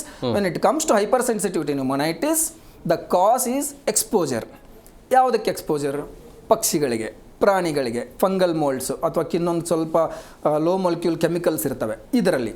ಸೊ ಈಗ ಇದರಲ್ಲಿ ನಾವು ಏನೇನನ್ನು ತಡಿಬಹುದು, ಯಾಕಂದರೆ ಒಂದ್ಸಲ ಹೈಪರ್ ಸೆನ್ಸಿಟಿವ್ ನ್ಯೂಮೋನೈಟಿಸ್ ಬಂದರೆ ಅದು ತುಂಬ ಸಿವಿಯರ್ ಆಗಿ ಹೋಗಿ ಮಾರಣಾಂತಿಕವಾಗಿ ಆಗ್ಬೋದು. ಅದರದ್ದು ಪ್ರಮಾಣ ಈಗ ಇನ್ನೂ ಅಂಡರ್ ಎಸ್ಟಿಮೇಟೆಡ್ ಇದೆ ಭಾರತದಲ್ಲಿ. ಈಗ ಆ್ಯಕ್ಚುಯಲ್ ಡಾಟಾ ತಗೊಂಡ್ರೆ ಈಗ ಎಷ್ಟು ನಂಬರ್ಸ್ ನಮ್ಮ ಹತ್ರ ಇದೆ ಅದಕ್ಕಿಂತ ತುಂಬ ಜಾಸ್ತಿನೇ ಇರುತ್ತೆ. ಯಾಕಂದರೆ ಇನ್ನೂ ಎಷ್ಟೋ ಕೇಸ್ಗಳಲ್ಲಿ ಡಯಾಗ್ನೋಸಿಸ್ ಆಗೋದೇ ಇಲ್ಲ ಹೈಪರ್ ಸೆನ್ಸಿಟಿವಿಟಿ ನ್ಯೂಮೋನೈಟಿಸ್ ಅಂತ. ಆದರೆ ಹಾಗಾಗಿ ಏನಾಗ್ತಾ ಇದೆ, ಈಗ ಇದರಲ್ಲಿ ನಾವು ಏನೇನು ಮಾಡ್ಬೋದು ಪ್ರಿವೆಂಟ್ ಮಾಡೋಕ್ಕೆ ಅಂತ. ಸೊ ಅದು ಒಂದು ಕಾಯಿಲೆ, ಪಾರಿವಾಳಗಳಿಂದ ಬರೋಂಥದ್ದು most deadly disease is hypersensitivity pneumonitis. ಅದಷ್ಟೇ ಅಲ್ಲದೆ ಆ ಪಾರಿವಾಳಗಳದ್ದು ಹಿಕ್ಕೆ ಅಂತೀವಲ್ಲ, ಡ್ರಾಪಿಂಗ್ಸ್, ಅದರಲ್ಲಿ ಎಲ್ಲ ಫಂಗಲ್ ಇರುತ್ತೆ. ಈಗ ಸರ್ ಮಾತಾಡ್ತಾ ಇದ್ರು ಹಿಸ್ಟೋಪ್ಲಾಸ್ಮೋಸಿಸ್, ಕ್ರಿಪ್ಟೋಕೊಕ್ಕಸಿಸ್ ಅಂತ, ಅವು ಅದರಿಂದ ಬರುತ್ತೆ. ಬಟ್ ಅದನ್ನ ಯಾಕೆ ನೋಟಿಫೈ ಮಾಡಿಲ್ಲ? ಯಾಕಂದರೆ ಅದು ವ್ಯಕ್ತಿಯಿಂದ ವ್ಯಕ್ತಿಗೆ ಹರಡೋಂಥ ಕಾಯಿಲೆ ಅಲ್ಲ. ಅದೀಗ ನನ್ನ ಇಮ್ಯುನಿಟಿ ಪವರ್ ಕಮ್ಮಿ ಇದ್ದಾಗ ನಾನು ಅದನ್ನ ಇನ್ಹೇಲ್ ಮಾಡಿಕೊಂಡ್ರೆ ನನಗೆ ಅದು ಏನು ಬೇಕಾದರೂ ಕಾಸ್ ಮಾಡ್ಬೋದು, ಇನ್ಕ್ಲೂಡಿಂಗ್ ಮೆನಿಂಜೈಟಿಸ್ ಅಥವಾ ಬ್ರೈನ್ ರಿಲೇಟೆಡ್ ಕಾಯಿಲೆಗಳನ್ನ ಕಾಸ್ ಮಾಡಿ ಡೆತ್ತೂ ಕಾಸ್ ಮಾಡ್ಬೋದು ಅದು. ಸೊ ಹಾಗಾಗಿ ಅದೊಂದು ಡೇಂಜರು. ಇನ್ನೊಂದು, ಅದೇ ಹಿಕ್ಕೆಗಳಲ್ಲಿ ಬ್ಯಾಕ್ಟೀರಿಯಾಗಳಿದ್ದಾವೆ, ಸಲ್ಮೊನೆಲ್ಲ, ಅದು ಇದು ಕ್ಲಾಮಿಡಿಯಾ ಸಿಟ್ಟಾಕಿ ಅಂತ ಒಂದಷ್ಟು ಬ್ಯಾಕ್ಟೀರಿಯಾಗಳು ಬರ್ತವೆ. ಹೇಗೆ ಅಂದರೆ ಅದು ಅದೇ ಈಗ ಈ ಕಾಯಿಲೆಗಳು ಎಲ್ಲ ಡಿಫ್ರೆಂಟ್ ಕಾಯಿಲೆಗಳು. ಒಂದು ಇನ್ಫೆಕ್ಷನ್ ಬಂದರೆ ಬ್ಯಾಕ್ಟೀರಿಯಾಗಳಿಂದ ಬರೋಂಥದ್ದು, ಅದರಲ್ಲಿ ನಿಮ್ಗೇನು ಜ್ವರ, ವಾಂತಿ, ಬೇದಿ ಅವೆಲ್ಲ ಬರ್ತವೆ. ಇನ್ನು ಬಂದು ಹಿಸ್ಟೋಪ್ಲಾಸ್ಮಾ ಕ್ರಿಪ್ಟೋಕೊಕ್ಕಸಿಸ್ ಅಲ್ಲಿ ಅದು ಯಾವ ಆರ್ಗನ್ನ ಇನ್ವಾಲ್ವ್ ಮಾಡುತ್ತೆ ಅನ್ನೋದ್ರ ಮೇಲೆ ಅದ್ರ ಕಾಯಿಲೆಗಳು ಬರ್ತವೆ. ಬಟ್ ಯೂಶುವಲಿ ಅದೇ ಜ್ವರ, ವೆಯ್ಟ್ ಲಾಸು, ಕೆಮ್ಮು, ವೀಕ್ನೆಸ್ಸು ಅಥವಾ ಆಲ್ಟರ್ಡ್ ಸೆನ್ಸೋರಿಯಮ್ ಅವೆಲ್ಲ ಹೇಳ್ತೀವಿ ನಾವು. ಇನ್ನು ಹೈಪರ್ ಸೆನ್ಸಿಟಿವ್ ನ್ಯೂಮೋನೈಟಿಸ್ ಬಂದರೆ ಅಕ್ಯೂಟ್ ಅಲರ್ಜಿಕ್ ರಿಯಾಕ್ಷನ್ಸ್ ಇರ್ತವೆ. ಅಲ್ಲಿ ಇಮಿಡಿಯೇಟ್ ಆಗಿ ಹೈ ಡೆನ್ಸಿಟಿ ಅದ್ರದ್ದು ಏನು ಇದು ಇರ್ತಾವಲ್ಲ, ಡ್ರಾಪಿಂಗ್ಸ್ ಆಗಲಿ ಫೆದರ್ಸ್ ಆಗಲಿ, ಅಲ್ಲಿದ್ದಾಗ ಒಂದು ಸ್ವಲ್ಪ ತುಂಬ ಜಾಸ್ತಿ ಒಂದೇ ಸಲ ಎಕ್ಸ್ಪೋಜರ್ ಆದರೆ ಬರೋ ಅಂಥ ಕಾಯಿಲೆಗೆ ಅಕ್ಯೂಟ್ ಹೈಪರ್ ಸೆನ್ಸಿಟಿವಿಟಿ ನ್ಯೂಮೋನೈಟಿಸ್ ಅಂತೀವಿ. ಅಲ್ಲಿ ಬಂದು ಇದೇ ಥರ ಮತ್ತೆ ಜ್ವರ, ಶೀತ, ನೆಗಡಿ, ಕೆಮ್ಮು, ಮೈಕೈ ನೋವು ಅವೆಲ್ಲ ಬರ್ಬೋದು. ಜೊತೆಗೆ ಉಸಿರಾಡೋಕ್ಕೆ ಪ್ರಾಬ್ಲಮ್ ಬಂದೇ ಬರ್ಬೋದು. But the deadliest thing is ಯಾವಾಗ ಸಣ್ಣ ಪ್ರಮಾಣದಲ್ಲಿ ಲಾಂಗ್ ಟರ್ಮ್ ಎಕ್ಸ್ಪೋಜರ್ ಆಗುತ್ತೆ, ಅಲ್ಲಿ ಬರೋ ಅಂಥದ್ದು ಈ ಕ್ರೋನಿಕ್ ಹೈಪರ್ ಸೆನ್ಸಿಟಿವಿಟಿ ನ್ಯೂಮೋನೈಟಿಸ್. ಅಲ್ಲಿ ನಿಮಗೆ ತಕ್ಷಣ ಯಾವ ಸಿಂಪ್ಟಮು ಬರಲ್ಲ, ಇದೇ ತೊಂದರೆ ಇರೋದು. ಆ ಸಿಂಪ್ಟಮ್ ಬರೋ ಅಷ್ಟೊತ್ತಿಗೆ ಕಾಯಿಲೆ ಆಗಲೇ ಅಡ್ವಾನ್ಸ್ ಸ್ಟೇಜಿಗೆ ಹೋಗಿರೋಂಥ ಚಾನ್ಸಸ್ ತುಂಬ ಜಾಸ್ತಿ. ಸಿಂಪ್ಟಮ್ಸ್ ಏನು? ಕೆಮ್ಮು, ಕಫ ಸ್ಟಾರ್ಟಿಂಗ್ ಬರೋದು ಇಷ್ಟೇ, ಸ್ವಲ್ಪ ಸ್ವಲ್ಪ ಕೆಮ್ತಾ ಇರ್ತಾರೆ. ಬಟ್ ಲಾಂಗ್ ಸ್ಟ್ಯಾಂಡಿಂಗ್ ಕಾಯಿಲೆ ಹರಡೋದು ಹೇಗೆ ಸರ್? ಅಂದ್ರೆ ಉಸಿರಾಟದಿಂದ ಅಥವಾ ಮುಟ್ಟೋದ್ರಿಂದನಾ? ಇದು ಹರಡೋದು that is not infection. This hyper sensitive pneumonitis is not infection. ಅದು ಯಾವುದೋ ಬ್ಯಾಕ್ಟೀರಿಯಾದಿಂದ ಬರೋದು ಅಥವಾ ಫಂಗಸ್ ಇಂದ ಬರೋಂಥದ್ದು ಅಲ್ಲ. ಅದು ಏನಂದ್ರೆ ನಮ್ಮ ಈಗ ಫಾರ್ ಎಕ್ಸಾಂಪಲ್ ಈಗ ಆಸ್ಮಾ ತಗೊಂಡ್ರೆ ಅದು ಇನ್ಫೆಕ್ಷನ್ ಅಲ್ಲ. ಈಗ ನಾವೇನೋ ಇನ್ಹೇಲ್ ಮಾಡ್ತೀವಿ, ಅದಕ್ಕೆ ನಮ್ಮ ಬಾಡಿ ಎಕ್ಸೆಸಿವ್ ಆಗಿ ರಿಯಾಕ್ಟ್ ಮಾಡೋವಂಥದ್ದು ಅದು ಆಸ್ಮಾ. ಅದು ಟೈಪ್ 1 ಅಲರ್ಜಿಕ್ ರಿಯಾಕ್ಷನ್ಸ್ ಆಗ್ತದೆ. ಇದರಲ್ಲಿ ಟೈಪ್ 4 ಅಲರ್ಜಿಕ್ ರಿಯಾಕ್ಷನ್ಸ್. ಇದರಲ್ಲೂ ಅಷ್ಟೇ ನಮ್ಮ ಬಾಡಿ ಅತಿಯಾಗಿ ರಿಯಾಕ್ಟ್ ಮಾಡ್ತಾ ಇರುತ್ತೆ. ಈಗ ನಾವು ಒಂದು 10 ಜನ ಎಕ್ಸ್ಪೋಸ್ ಆದರೆ 10 ಜನಕ್ಕೆ ಬರಲ್ಲ, ಅದು 10 ಜನರಲ್ಲಿ ಒಬ್ಬರಿಗೆ ಬರ್ಬೋದು. ಅದು ಯಾರು ಇದು ಇರಲ್ಲ, ಅದೃಷ್ಟ ಇರದೇ ಇರೋನು ಅಂತ ಹೇಳೋಕ್ಕೆ, ಪ್ರೆಡಿಕ್ಟ್ ಮಾಡೋಕ್ಕೆ ಇನ್ನೂ ನಮ್ಮ ಹತ್ರ ಫುಲ್ ಪ್ರೂಫ್ ಮೆಥಡ್ಸ್ ಇಲ್ಲ. It's all genetically predisposed. ನಮ್ಮ DNA ಮೇಕಪ್ ಏನಿದೆ ಅದ್ರ ಮೇಲೆ ಡಿಪೆಂಡ್ ಆಗುತ್ತೆ. ಸೊ ಯಾರು ಅದಕ್ಕೆ ಓವರ್ ಆಗಿ ರಿಯಾಕ್ಟ್ ಮಾಡ್ತಾರೋ, ಹೈಪರ್ ಸೆನ್ಸಿಟಿವಿಟಿ ಅಂತ ಹೇಳ್ತೀವಿ ಅದಕ್ಕೆ, ಅವ್ರಿಗೆ ಮಾತ್ರ ಲಂಗಲ್ಲಿ ಡ್ಯಾಮೇಜ್ ಆಗ್ತಾ ಹೋಗುತ್ತೆ. ಬಟ್ ಆ ಡ್ಯಾಮೇಜ್ ನಿಧಾನಕ್ಕಾಗತ್ತೆ, ಅದು ಒಂದೇ ಸಲ ಡ್ಯಾಮೇಜ್ ಆಗಿ ತಕ್ಷಣ ಸಿಂಪ್ಟಮ್ಸ್ ಬರೋಂಥದ್ದಲ್ಲ. ಸೊ ಕೆಮ್ತಾ ಇರ್ತಾರೆ, ನಿಧಾನಕ್ಕೆ ಅದು ಇನ್ನೂ ಜಾಸ್ತಿ ಆದಾಗ ಸ್ವಲ್ಪ ಉಸಿರಾಡೋಕ್ಕೆ ಪ್ರಾಬ್ಲಮ್ ಸ್ಟಾರ್ಟ್ ಆಗುತ್ತೆ. ಅದು ಬಟ್ ನಮ್ಮ ಜನರಲ್ಲಿ ಇನ್ನೂ ಅದನ್ನು ಅವ್ರು ನಿಜವಾಗ್ಲೂ ಉಸಿರಾಡೋಕ್ಕೆ ಪ್ರಾಬ್ಲಮ್ ಅಂತ ಹೇಳೋಕ್ಕೆ ಆಗದೇ ಇರೋಷ್ಟು ಮಟ್ಟಿಗೆ ಸ್ಟಾರ್ಟ್ ಆಗುತ್ತೆ. ಅದು ಯಾವಾಗ ಎಂಡ್ ಸ್ಟೇಜಿಗೆ ಹೋಗುತ್ತೋ, ಯಾವಾಗ ಅವ್ರಿಗೆ ನಡೆಯೋಕ್ಕೆ ಆಗೋದಿಲ್ಲ, ಆವಾಗ ಬಂದು ಅವರು ಈಗ ನನಗೆ ಉಸಿರಾಡೋಕ್ಕೆ ಪ್ರಾಬ್ಲಮ್ ಆಗ್ತಾ ಇದೆ ಅಂತ ನಮ್ಮ ಹತ್ರ ಬರೋಂಥದ್ದು. So by the time it is recognised, it is already at the end stage of the disease. ಅಲ್ಲಿ ಆಗಿರೋ ಫೈಬ್ರೋಸಿಸ್ ಬೇಸಿಕಲಿ ಈ ಲಂಗ್ನ ಫೈಬ್ರೋಸ್ ಮಾಡೋಕ್ಕೆ ಹಾರ್ಡ್ ಮಾಡೋಕ್ಕೆ ಬಿಡುತ್ತೆ. ಅದಕ್ಕೆ ನಮ್ಮ ಹತ್ರ ರಿವರ್ಸ್ ಮಾಡೋಕ್ಕೆ ಏನೂ ಟ್ರೀಟ್ಮೆಂಟ್ಗಳಿಲ್ಲ. ನಾವು ಮುಂದೆ ಆಗೋದನ್ನು ಏನೇನೋ ಅದು ತುಂಬ ಕಷ್ಟಕರ ಟ್ರೀಟ್ಮೆಂಟ್ ಅಂದರೆ ಅಷ್ಟು ಸಿಂಪಲ್ ಇಲ್ಲ. ಇದರಲ್ಲಿ ಸ್ಟೀರಾಯ್ಡ್ಸ್ ಕೊಡಬೇಕಾಗುತ್ತೆ. ಸ್ಟೀರಾಯ್ಡ್ಸ್ ಕೊಟ್ಟರೆ ಗೊತ್ತಲ್ಲ, ಈಗ ಸ್ಟೀರಾಯ್ಡ್ಸು ಒಂದು ಡಬಲ್ ಎಜ್ಡ್ ಸ್ವರ್ಡ್, ಅದು ಕಾಯಿಲೆ ಏನೋ ಕಮ್ಮಿ ಮಾಡುತ್ತೆ, ಹಾಗೆ ಅದ್ರ ಜೊತೆ ಅದ್ರ ತುಂಬ ಅಡ್ವರ್ಸ್ ಎಫೆಕ್ಟ್ಸ್ ಇರುತ್ತೆ ಸ್ಟೀರಾಯ್ಡ್ಸು. ಹಾಗೆ ಹೋಗ್ತಾ ಬೇರೆ ಏನೂ ಆಪ್ಷನ್ ಇಲ್ಲ, ಬರೀ ಲಂಗ್ ಟ್ರಾನ್ಸ್ಪ್ಲಾಂಟ್ ಒಂದೇ ಉಳ್ಕೊಳ್ಳುತ್ತೆ ನಮ್ಮ ಹತ್ರ ಆಪ್ಷನ್. ಈಗ ಎಷ್ಟು ಜನರಿಗೆ ಲಂಗ್ ಟ್ರಾನ್ಸ್ಪ್ಲಾಂಟ್ ಮಾಡಿಸ್ಕೊಳ್ಳೋಕ್ಕಾಗತ್ತೆ, ಎಷ್ಟು ಜನರು ಸಿಗುತ್ತೆ, ಎಷ್ಟು ಜನ ಅಫೋರ್ಡಬಿಲಿಟಿ ಇರುತ್ತೆ, ಅದೆಲ್ಲ ಅದು ಬೇರೆ ವಿಚಾರ. ಅದು ಒಂಥರ ಈಗ ಭಾಳ ಎಲ್ಲೋ ಒಬ್ಬೊಬ್ಬರಿಗೆ ಲಂಗ್ ಟ್ರಾನ್ಸ್ಪ್ಲಾಂಟ್ ಮಾಡ್ಬೋದು ಅಷ್ಟೇ ನಾವು, ವೆನ್ ಎವ್ರಿಥಿಂಗ್ ಅಲೈನ್ಸ್ ಟುಗೆದರ್, ಅವಾಗ ಮಾತ್ರ ಲಂಗ್ ಟ್ರಾನ್ಸ್ಪ್ಲಾಂಟ್ ಆಗೋದು. ಸೊ ಹಾಗಾಗಿ ಇದು ಮೋಸ್ಟ್ ಕಾಮನ್ ILD ಆಗಿರೋದ್ರಿಂದ ಇದನ್ನು ಪ್ರಿವೆಂಟ್ ಮಾಡೋಕ್ಕೆ ನಾವು ಏನೇನು ಮಾಡಬೇಕು ಅಂತ ನೋಡಬೇಕು. ಅದರಲ್ಲಿ one of the major factors which contributes to hyper sensitive pneumonitis ಅಂದರೆ ಬಂದರೆ exposure to birds and pets. ಈಗ ಬರ್ಡ್ಸ್ ಅಂತ ಬಂದಾಗ ನಾನು ಪಾರಿವಾಳ ಅಥವಾ ಪ್ಯಾರೆಟ್ ಅಥವಾ ಅದು ಅಂತ ನಾನು ಡಿಫ್ರೆನ್ಶಿಯೇಟ್ ಮಾಡೋದಿಲ್ಲ. ಬಟ್ ಈಗ ನೀವು ಹೇಳ್ತಾ ಇರೋದು ಪಾರಿವಾಳಗಳ ಬಗ್ಗೆ ಅಲ್ಲ ಡೀಟೇಲ್ ಆಗಿ ಹೋಗಬೇಕಾಗುತ್ತೆ. ಪಾರಿವಾಳ ಒಂದೇ ಸಬ್ಜೆಕ್ಟ್ ಇರಬಹುದು, ಬಟ್ ಯಾವುದೇ ಪಕ್ಷಿಗೆ ಕಾನ್ಸ್ಟೆಂಟ್ ಆಗಿ ಎಕ್ಸ್ಪೋಜರ್ ಬಂದ್ರೆ ಎಲ್ಲಾ ಪಕ್ಷಿಯಿಂದನೂ ಬರೋ ಅಂಥದ್ದು. ಅದು ಪಾರಿವಾಳಕ್ಕೆ ಸೀಮಿತವಾಗಿರೋಂಥದ್ದಲ್ಲ. ಬಟ್ ಈಗ ಪಾರಿವಾಳ ಯಾಕೆ ಡಿಸ್ಕಷನ್ ಅಲ್ಲಿ ಇದೆ ಅಂತ ನಿಮಗೂ ಗೊತ್ತು. ಯಾಕಂದ್ರೆ ಸ್ಟಡಿ ಈಗ ಸರ್ಗೆ ಗೊತ್ತಿರತ್ತೆಲ್ಲ 2003ರಿಂದ ಇಲ್ಲಿ 2000ದಿಂದ 2020 150% ಇನ್ಕ್ರೀಸ್ ಆಗ್ಬಿಡಿದೆ ಅಂತ. ಎಲ್ಲಿ ನಮ್ಮ ಸ್ಪ್ಯಾರೋಗಳು ಕಾಣಿಸ್ತಾನೆ ಇಲ್ಲ, ಗುಬ್ಬಚ್ಚಿಗಳು ಕಾಣಿಸ್ತಾ ಇಲ್ಲ, ಬರೀ ಎಲ್ಲಿ ನೋಡಿದ್ರು ಪಾರಿವಾಳಗಳೇ ಕಾಣಿಸ್ತಾ ಇರೋದು. ಹಾಗಾಗಿ ಈಗ ಪಾರಿವಾಳ ಡಿಸ್ಕಷನ್ಗೆ ಬಂದಿರೋದು. ಎಸ್, ಮಾತಾಡೋಣ ಸರ್. ಬ್ರೇಕ್ನ ಸಮಯ ಆಗಿದೆ, ಬ್ರೇಕ್ ತೊಗೊಂಡು ಬಂದ್ಬಿಡ್ತೀನಿ. ಬ್ರೇಕ್ ಆದ ಬಳಿಕ ಈ ಪಾರಿವಾಳದಿಂದ ಈ ರೀತಿಯಾಗಿ ಸಮಸ್ಯೆ ಆಗ್ತಾ ಇರುವಂಥ ಹಿನ್ನೆಲೆಯಲ್ಲಿ ಮಕ್ಕಳು ಹಾಗೂ ವೃದ್ಧರು ಅವರು ಯಾವ ರೀತಿಯಾಗಿ ಎಚ್ಚರವನ್ನು ವಹಿಸ್ಕೊಳ್ಬೇಕಾಗತ್ತೆ ಅನ್ನೋವಂಥದ್ದು ಕೂಡ ಸಹಜವಾಗಿ ಇರುತ್ತೆ ಸರ್. ಈಗ ಅರುಣ್ ಸರ್, ಈಗ ಸರ್ಕಾರಕ್ಕೆ ಇರುವಂಥ ಚಾಲೆಂಜ್ ಏನು ಅಂತ ಹೇಳಿದ್ರೆ, ಒಂದು ಧಾರ್ಮಿಕ ನಂಬಿಕೆ, ಇನ್ನೊಂದು ಸಾರ್ವಜನಿಕ ಆರೋಗ್ಯ, ಎರಡೂ ಕೂಡ ಕಾಪಾಡ್ಕೊಳ್ಬೇಕಾಗತ್ತೆ. ಯಾವುದಕ್ಕೆ ಮೊದಲು ಆದ್ಯತೆ ಕೊಡಬೇಕು? ನೋಡಿ, ಫಸ್ಟು ನಾನು ಒಂದು ಹೇಳ್ಬಿಡ್ತೀನಿ. ಇವಾಗ ಬಂದು ಒನ್ ಹೆಲ್ತ್ ಪ್ರೋಗ್ರಾಮ್ ಇದೆ, ಅದರಲ್ಲಿ technical guidance on zoonotic diseases, prevention, preparedness and response using one health approach ಅಂತೇಳಿ world health organisation, then national control for disease control NCDC, that is under ministry of health and family welfare. ಅವರು ಕ್ಲೀನಾಗಿ ಎಲ್ಲ ಇದು ಮಾಡಿದ್ದಾರೆ. Prevention of zoonotic disease ಅಂತೇಳಿದೆ. ಯಾಕೆ ನಾನು ಇನ್ನೊಂದು ಹೇಳಿದೆ, ಇದು zoonotic disease of national health importance 2025, same world health organisation ಮತ್ತು ministry of health and family. ಅದಕ್ಕೆ ನಾನು ದಿನೇಶ್ ಗುಂಡ್ರ ಅವರಿಗೆ ಕೇಳಿದ್ದು, ನೀವು ಇದು ಮಾಡೋದಕ್ಕಿಂತ ಮುಂಚೆ, ಒಂದು ಸುತ್ತೋಲೆ ಮಾಡೋದಕ್ಕಿಂತ ಮುಂಚೆ ಸರ್ಕಾರ ಯಾವತ್ತೂ ಸ್ವಲ್ಪ ತಲೆ ಉಪಯೋಗಿಸ್ಬೇಕ್ರಿ. ಸುಮ್ಮನೆ ಏನೋ ಒಂದು ಅಂತೇಳಿ ಮಾಡೋದಲ್ಲ. ಯಾರೋ ಹೇಳಿದ್ರು, ಯಾರೋ ಇದು ಮಾಡಿದ್ರು ಅಂತೇಳಿ. ಇವಾಗ ಇದರಲ್ಲಿ ಕ್ಲೀನಾಗಿದೆ ಯಾವುದು ಟೆಕ್ನಿಕಲ್ ಗೈಡೆನ್ಸಲ್ಲಿ prevention, preparedness and response zoonotic disease. ಇವಾಗ ಇದು ಹೇಳ್ದಂಗೆ ಡಾಕ್ಟರ್ ಇದು ಮಾಡ್ದಂಗೆ ಝೂನಾಟಿಕ್ ಡಿಸೀಸ್ ಒಂದು ಪ್ರಾಣಿಗಳಿಂದ ಮನುಷ್ಯರಿಗೆ ಬರೋದು. ಓಕೆ, ಅದನ್ನು ಹೆಂಗೆ ತಡೆಗಟ್ಟೋದು ಅಂದ್ಬಿಟ್ಟು ಎಲ್ಲ ಇದರಲ್ಲಿ ಇದೆ. ಇವರು ಆದೇಶ ಹೊರಡಿಸೋದಕ್ಕಿಂತ ಮುಂಚೆ ಅಲ್ಲ, ನೀವು ಪ್ರಾಣಿಪ್ರಿಯರಾಗಿ ಮಾತಾಡ್ತಾ ಇದ್ರಿ ಸರ್. ಪ್ರಾಣಿಪ್ರಿಯ ಅಲ್ಲ, no I am not talking about ಪ್ರಾಣಿಪ್ರಿಯ. I am talking about based on your technical guidance. Interrupt ಮಾಡಲ ಸರ್, ಪರ್ಮಿಷನ್ ಇದ್ದರೆ. Yes sir. ಈಗ ನಾವು ಝೂನಾಟಿಕ್ ಡಿಸೀಸಸ್ ಅಂತ ಹೇಳ್ತೀವಲ್ಲ, ಮತ್ತೆ ಅದೇ ಈಗ ನಾನು ಎಕ್ಸ್ಪ್ಲೇನ್ ಮಾಡಿದ್ನಲ್ಲ ಅವಾಗ, ಪ್ರಾಣಿಯಿಂದ ಹರಡುವಂಥ ಕಾಯಿಲೆ ಅದು mostly it is about infections. Zoonotic disease ಅಂತ ಬಂದಾಗ ಅದು ಇನ್ಫೆಕ್ಷನ್. ಇಲ್ಲಿ ಈಗ ನಾವು ಈಗ ಪಾರಿವಾಳಗಳಿಗೆ ಅಥವಾ ಪಕ್ಷಿಗಳಿಗೆ ಬಂದಾಗ ನಾವು ಝೂನಾಟಿಕ್ ಡಿಸೀಸಸ್ ಅಂತ ಹೇಳ್ತಾ ಇರೋದು, it is not limited to infections. ಅದನ್ನ ನಾವು ಅರ್ಥ ಮಾಡ್ಕೋಬೇಕು. ಅದು ನಮ್ಮ ಬಾಡಿಯ ಹೈಪರ್ ಸೆನ್ಸಿಟಿವಿಟಿ ಅಂತ ಹೇಳ್ತೀವಿ, ಅಂದರೆ ನಮ್ಮ ಬಾಡಿ ಓವರ್ ಆಗಿ ರಿಯಾಕ್ಟ್ ಮಾಡೋ ಅಂಥದ್ದು. ಸೊ ಹಾಗಾಗಿ ಡಿಬೇಟ್ ಓವರ್ ಝೂನಾಟಿಕ್ ಡಿಸೀಸಸ್ ಅದು ಇಲ್ಲಿಗೆ ಇಟ್ ಡಸಂಟ್ ಹೋಲ್ಡ್ ಗುಡ್. ಅಲ್ಲ, ಇವಾಗ ಇದು ಬಂದು ಇವಾಗ ಪಾರಿವಾಳದು ಬಂದು ಮನುಷ್ಯರಿಗೆ, ಪಾರಿವಾಳದಿಂದ ಮನುಷ್ಯರಿಗೆ ಹರಡೋದು ಅಂತೇಳಿ ಇವರು ಸುತ್ತೋಲೆ ಮಾಡಿರೋದು ಗೌರ್ಮೆಂಟ್. ಸರ್, ಅದು ಮನುಷ್ಯರಿಗೆ ಹರಡೋದು ಅಂದರೆ ಪಾರಿವಾಳಗಳು ಇರೋದ್ರಿಂದ ಮನುಷ್ಯರಲ್ಲಿ ಏನೇನು ಕಾಯಿಲೆ ಬರುತ್ತೆ ಅನ್ನೋದ್ರ ಬಗ್ಗೆ ಮಾತಾಡ್ತಾ ಇದ್ದಾರೆ ಹೊರತು ಇಟ್ ಈಸ್ ನಾಟ್ ಇನ್ಫೆಕ್ಷನ್ ಬಗ್ಗೆ ಮಾತಾಡ್ತಾ ಇಲ್ಲ. ಝೂನಾಟಿಕ್ ಡಿಸೀಸಸ್ ಅಂತ ಬಂದಾಗ ಇಟ್ಸ್ ಆಲ್ ಅಬೌಟ್ ಇನ್ಫೆಕ್ಷನ್ಸ್. ಇಲ್ಲಿ ನಾನು ಹೇಳಿದ್ನಲ್ಲ, ದ ಮೋಸ್ಟ್ ಹಜಾರ್ಡಸ್ ಡಿಸೀಸ್ ನಮಗಿರೋದು ಈಗ ಸದ್ಯಕ್ಕೆ ನಮ್ಮ ಎದುರುಗಡೆ ಇರೋದು ಅದು ಹೈಪರ್ ಸೆನ್ಸಿಟಿವಿಟಿ ನ್ಯೂಮೋನೈಟಿಸ್. ಇದೆಲ್ಲ ಡಿಸ್ಕಷನ್ ಸ್ಟಾರ್ಟ್ ಆಗಿದೆ hypersensitivity. It is not an infection. ಇದು ಅದರಿಂದ ಡೈರೆಕ್ಟ್ ಅದು ನಮಗೆ ಕೊಡೋಂಥದ್ದಲ್ಲ, ಇದು ನಮ್ಮ ಬಾಡಿ ಓವರ್ ಆಗಿ ರಿಯಾಕ್ಟ್ ಮಾಡ್ತಾ ಇರೋಂಥದ್ದು.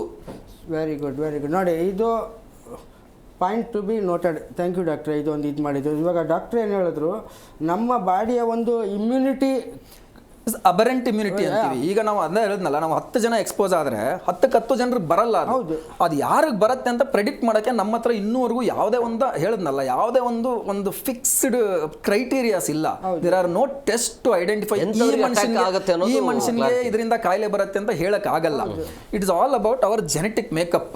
ಟ್ರೈ ಮಾಡ್ತಾ ಇದ್ದಾರೆ ವಿಜ್ಞಾನಿಗಳು, ಆದಷ್ಟು ಜೀನ್ಸ್ಗಳು ಎಲ್ಲ ಟ್ರೈ ಮಾಡ್ತಾ ಇದ್ದಾರೆ, ಒಂದಿಷ್ಟು ಐಡೆಂಟಿಫೈ ಮಾಡಿದ್ದಾರೆ. ಯಾರು ಈ ಜೀನ್ಸ್ ಇದ್ದವ್ರಿಗೆ ಸ್ವಲ್ಪ ಇದು ಜಾಸ್ತಿ ಚಾನ್ಸಸ್ ಇರುತ್ತೆ ಅಂತ ಎಲ್ಲ ಐಡೆಂಟಿಫೈ ಮಾಡಿದ್ದಾರೆ. ಬಟ್ ಅದಿನ್ನೂ ನಮ್ಮ ಸಾರ್ವಜನಿಕವಾಗಿ ಬಳಕೆ ಮಾಡೋ ಹಂತಕ್ಕೆ ಬಂದಿಲ್ಲ. ಈಗ ನೋಡಿ, ಇವಾಗ ಇದು ನೋಡಿ, ಇದು ಒಂದು ವ್ಯಕ್ತಿಯ ಒಂದು ಇಮ್ಯುನಿಟಿ. ಇವಾಗ ನೋಡಿ, ಮಳೆಯಲ್ಲಿ ಕೆಲವರು ನೆನೀತಾ ಇರ್ತಾರೆ, ಅವ್ರಿಗೆ ಏನು ನೆಗಡಿ ಶೀತ ಬರಲ್ಲ. ಕೆಲವರು ಸುಮ್ಮನೆ ಮಳೆಯಲ್ಲಿ ನೆಂದಿದ ತಕ್ಷಣ ಅಕ್ಷಿಂಗ್ ಅಂತೇಳಿ ಹೇಳ್ತಾ ಇರ್ತಾರೆ. ಹೌದು, so it depends on their immunity.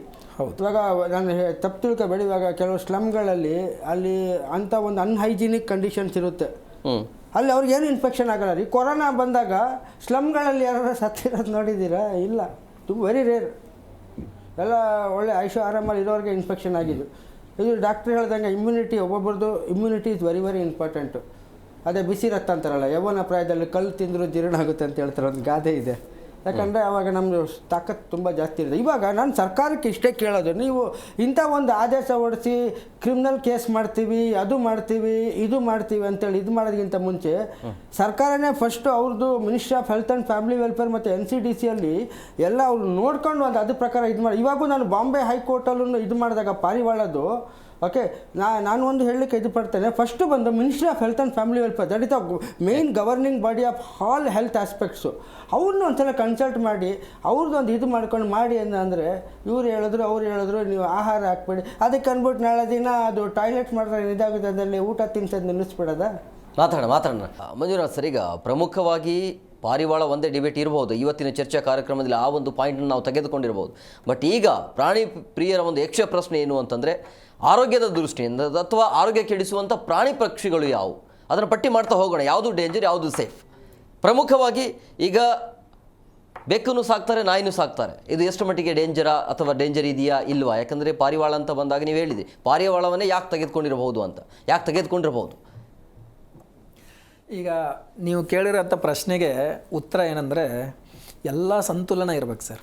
ಎಲ್ಲಿ ಸಂತುಲನ ಹಾಳಾಗತ್ತಲ್ಲ ಅಲ್ಲಿ ಪ್ರಾಬ್ಲಮ್ ಸ್ಟಾರ್ಟ್ ಆಗುತ್ತೆ. ಈಗ ನನ್ನ ಹತ್ರ ಎಷ್ಟೋ ಪೇಷಂಟ್ಸ್ ಬರ್ತಾರೆ, ಆಸ್ಥ್ಮೆಟಿಕ್ ಪೇಷಂಟ್ಸು. ಅವ್ರಿಗೆ ನಾನು ಕೇಳ್ತೀನಿ ಮನೆಯಲ್ಲಿ ಪೆಟ್ಸ್ ಇದೆಯಾ ಅಂತ. ಯಾಕಂದ್ರೆ ನಮಗೆ ಗೊತ್ತು, ಈಗ ಆಸ್ತ್ಮಾ ಕಂಟ್ರೋಲಲ್ಲಿ ಬರ್ತಿಲ್ಲ ಅಂದರೆ ಏನೋ ಒಂದು ಟ್ರಿಗರ್ ಇರುತ್ತೆ ಅಂತ. ಆ ಟ್ರಿಗರ್ ಏನು ಕೇಳ್ತೀವಿ ನಾವು. ಮನೆಯಲ್ಲಿ ಏನಾದರೂ ನಾಯಿ ಬೆಕ್ಕು ಇಟ್ಕೊಂಡು, ಎಸ್ ಅವ್ರು ಹೇಳ್ತಾರೆ ಹೀಗೆ ನಾಯಿ ಇದೆ ಅಂತ. ಈಗ ನಾನು ಹೇಳ್ತೀನಿ, ಈಗ ಪ್ರಾಬ್ಲಮ್ ಇದೆ ಹಾಗಿದ್ರೆ, ಈಗ ಪ್ರಾಬ್ಲಮ್ಗೆ ಏನು ಸೊಲ್ಯೂಷನ್ನು? ಅವ್ರಿಗೆ ನಾಯಿ ಬಿಡೋಕ್ಕಾಗಲ್ಲ. ಬಟ್ ಹಂಗಂತ ಅವ್ರಿಗೆ ಆ ನಾಯಿ ಇರೋದ್ರಿಂದ ಅವ್ರ ಆಸ್ತ್ಮಾ ಸಿಮ್ಟಮ್ಸ್ ಕಂಟ್ರೋಲಲ್ಲಿ ಬರ್ತಿಲ್ಲ. ಸೊ ಅವಾಗ ನಾನು ಅವ್ರಿಗೆ ಆಪ್ಷನ್ ಕೊಡ್ತೀನಿ. ನಿಮಗೆ ಬಿಟ್ಟಿದ್ದು, ನಾವು ಮೆಡಿಸಿನ್ಸ್, ಎಲ್ಲ ಮೆಡಿಸಿನ್ಸ್ಗೂ ಲಿಮಿಟ್ ಇದೆ. ಅದು ನಿಮಗೆ, ನೀವು ಯಾವಾಗ ಯಾವುದೇ ಕಾಯಿಲೆಗೆ ಒಂದು ಮೂಲ ಕಾರಣ ಅಂತ ಇರುತ್ತೆ. ಈಗ ಆಸ್ತ್ಮಾಗೆ ಟ್ರಿಗರ್ಸ್ ಅಂತ, ಆ ಟ್ರಿಗರ್ಸ್ನ ಎಷ್ಟಾಗತ್ತೆ ಅಷ್ಟು ಅವಾಯ್ಡ್ ಮಾಡೋಕ್ಕೆ ಆದರೆ ಕಂಟ್ರೋಲ್ ಚೆನ್ನಾಗಿ ಬರುತ್ತೆ, ಜಾಸ್ತಿ ಮೆಡಿಕೇಷನ್ಸ್ ಬೇಕಾಗಲ್ಲ ಅಂತ ಹೇಳೋದು ನಾವು. ಸೊ ಹಾಗಾಗಿ ಕಂಟ್ರೋಲ್ ಮಾಡಬೇಕು ಅಂದರೆ ಅದರಲ್ಲಿ it is not all about medications ಅಲ್ಲದೆ ಬೇರೆ ಎಲ್ಲ ಟ್ರಿಗರಿಂಗ್ ಫ್ಯಾಕ್ಟರ್ಸ್ನು ಅವಾಯ್ಡ್ ಮಾಡಬೇಕು. ಸೊ ಈಗ ನಮ್ಮ ರೆಸ್ಪಿರೇಟರಿ ಕಾಯಿಲೆಗಳು ಬಂದಾಗ ಅದರಲ್ಲಿ ನೀವು ಯಾವುದೇ ಪ್ರಾಣಿ ತಗೊಳ್ಳಿ, ಯಾವುದೇ ಪಕ್ಷಿ ತಗೊಳ್ಳಿ, ಅದರ ಜೊತೆ ಕ್ಲೋಸ್ ಕಾಂಟ್ಯಾಕ್ಟ್ ಇದ್ದಾಗ ಡೆಫಿನೆಟ್ಲಿ ಅದು ನಮ್ಮ ರೆಸ್ಪಿರೇಟರಿ ಕಾಯಿಲೆಗಳಲ್ಲಿ ಒಂದು ಮಹತ್ವವಾದ ಪಾತ್ರವನ್ನು ವಹಿಸುತ್ತೆ. ಹಾಗಾಗಿ ನೀವು ಕೇಳಿದ್ರಲ್ಲ, ಇದು ಪಾರಿವಾಳಗಳಿಗೆ ಮಾತ್ರ ಸೀಮಿತ ಅಲ್ಲ, ಇದು ಎಲ್ಲ ಪ್ರಾಣಿಗಳಿಗೂ ಎಲ್ಲ. ಈಗ ಯಾಕೆ ಪಾರಿವಾಳಗಳ ಫೀಡಿಂಗ್ ವಿಷಯ ಬಂದಿರೋದಿಲ್ಲ ಈಗ? ಯಾಕೆ ಅಂದರೆ ಈಗ ಸೈಂಟಿಫಿಕಲ್ಲಿ ಎಲ್ಲ ಸ್ಟಡಿ ಮಾಡಿದ್ದಾರೆ. ಪಾರಿವಾಳಗಳು ಮುಂಚೆ ಲೈಕ್ ವೈಲ್ಡ್ ವೆರೈಟಿ, ಈಗ ಸ್ವಲ್ಪ ಇನ್ನೂ ಫುಲ್ ಸಿಟೀಸಲ್ಲೆಲ್ಲ ಕಾನ್ಸಂಟ್ರೇಟ್ ಆಗೋಕ್ಕಿಂತ ಮುಂಚೆ ವರ್ಷಕ್ಕೆ ಒಂದ್ಸಲ ಬ್ರೀಡ್ ಮಾಡ್ತಾ ಇತ್ತಂತೆ. ಯಾಕೆ? ಆ ಟೈಮಲ್ಲಿ ಅವ್ರಿಗೆ ಚೆನ್ನಾಗಿ ಊಟ ಸಿಗ್ತಾ ಇತ್ತು. ಸೊ ಅವಾಗೆಲ್ಲ ಅವರು ಇದಕ್ಕೆಲ್ಲ ಹೆಲ್ಪ್ ಆಗತ್ತೆ ಅಂತ ಬೆಳೆಸೋಕ್ಕೆ. ಆದರೆ ಈಗ ಅವ್ರಿಗೆ ಇಡೀ ವರ್ಷ ನಾನ್ ಸ್ಟಾಪ್ ಅನ್ಇಂಡೆಡ್ ಊಟ ಸಿಗ್ತಾ ಇರೋದ್ರಿಂದ ಈಗ ವರ್ಷಕ್ಕೆ 6 ಸಲ ಬ್ರೀಡ್ ಮಾಡ್ತಾ ಇದ್ದಾವಂತೆ. ಹಾಗಾಗಿ ಪಾಪ್ಯುಲೇಷನ್ ಎಕ್ಸ್ಪ್ಲೋಷನ್ ಆಗಿದೆ ಪಾರಿವಾಳಗಳದ್ದು. ಹಾಗೆ ಸಿಟಿಗಳಲ್ಲಿ ಈಗ ನಮ್ಮ ಆಹಾರ ಚೈನ್ ಇರುತ್ತಲ್ಲ, ಅದರಲ್ಲಿ ಪಾರಿವಾಳಗಳನ್ನು ಕಂಟ್ರೋಲ್ ಮಾಡೋವಂಥ ಏನು ಹಾಕ್ಸ್ ಆಗಲಿ ವಲ್ಚರ್ಸ್ ಆಗಲಿ ಅವೆಲ್ಲ ಸ್ವಲ್ಪ ಕಮ್ಮಿ ಆಗಿರೋದ್ರಿಂದ ಪಾರಿವಾಳಗಳು ಜಾಸ್ತಿ ಆಗಿರೋದು. ಹಾಗೆ ಅವು ಜಾಸ್ತಿಯಾಗಿ ಬೇರೆ ಪಕ್ಷಿಗಳೆಲ್ಲ ಕಡಿಮೆ ಆಗ್ತಾ ಇದ್ದಾವೆ ಅಂತ.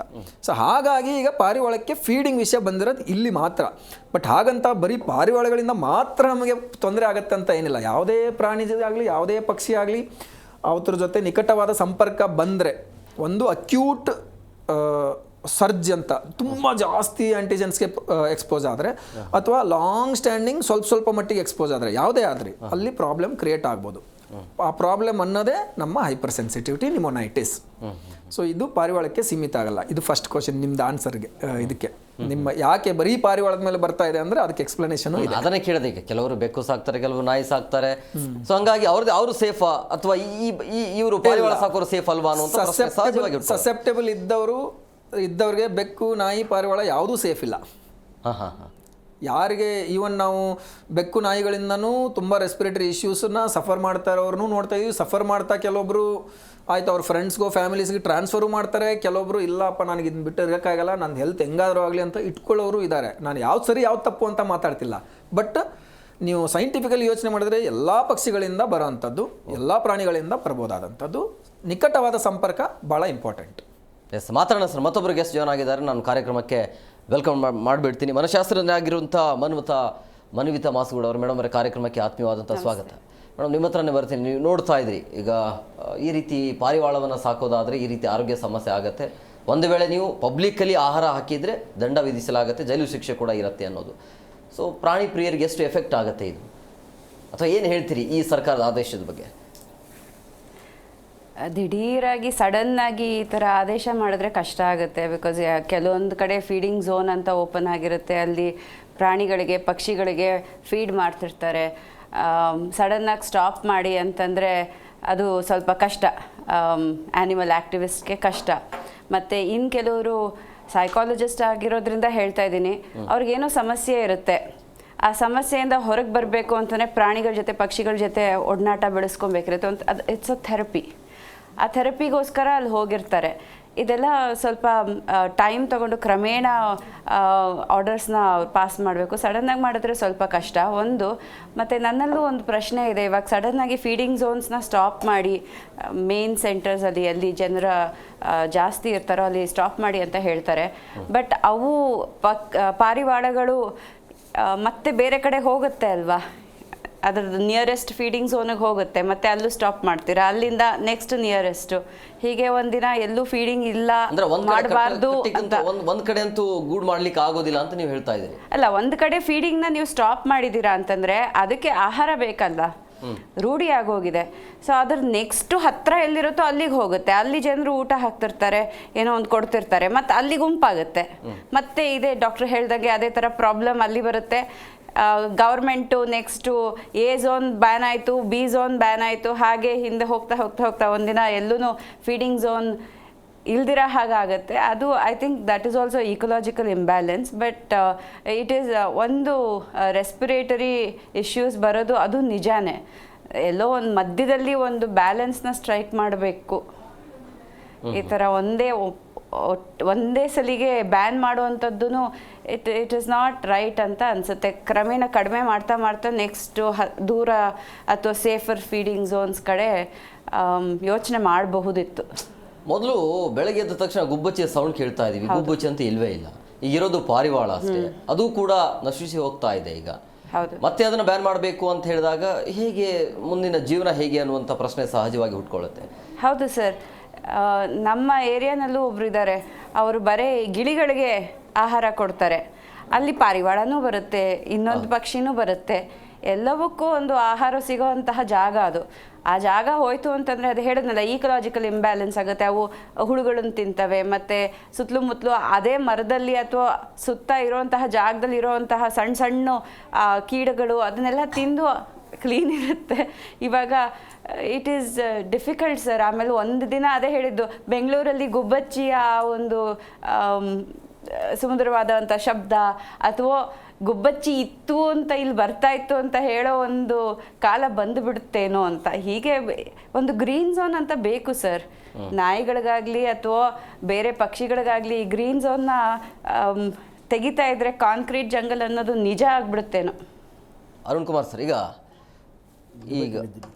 ಅರುಣ್ ಸರ್, ಈಗ ಪ್ರಮುಖವಾಗಿ ಇರುವಂಥ ಅಂದರೆ ಈಗ ಸಾರ್ವಜನಿಕ ಸ್ಥಳವನ್ನು ಬಿಟ್ಟು ಒಂದು ನಿರ್ದಿಷ್ಟ ಸ್ಥಳವನ್ನು ಮಾಡಬೇಕು ಅನ್ನುವಂಥ ಆದೇಶ ಇದೆಯಲ್ಲ, ಇದನ್ನು ಹಂಗೆ ಸರಿ ಹೋಗುತ್ತಾ? ಇದು ಒಂದು ವೇಳೆ ನಿರ್ದಿಷ್ಟ ಸ್ಥಳವನ್ನು ಕೊಟ್ಟಿದೆ ಆದಲ್ಲಿ ಈ ಸಮಸ್ಯೆ ಸರಿ ಹೋಗುತ್ತಾ?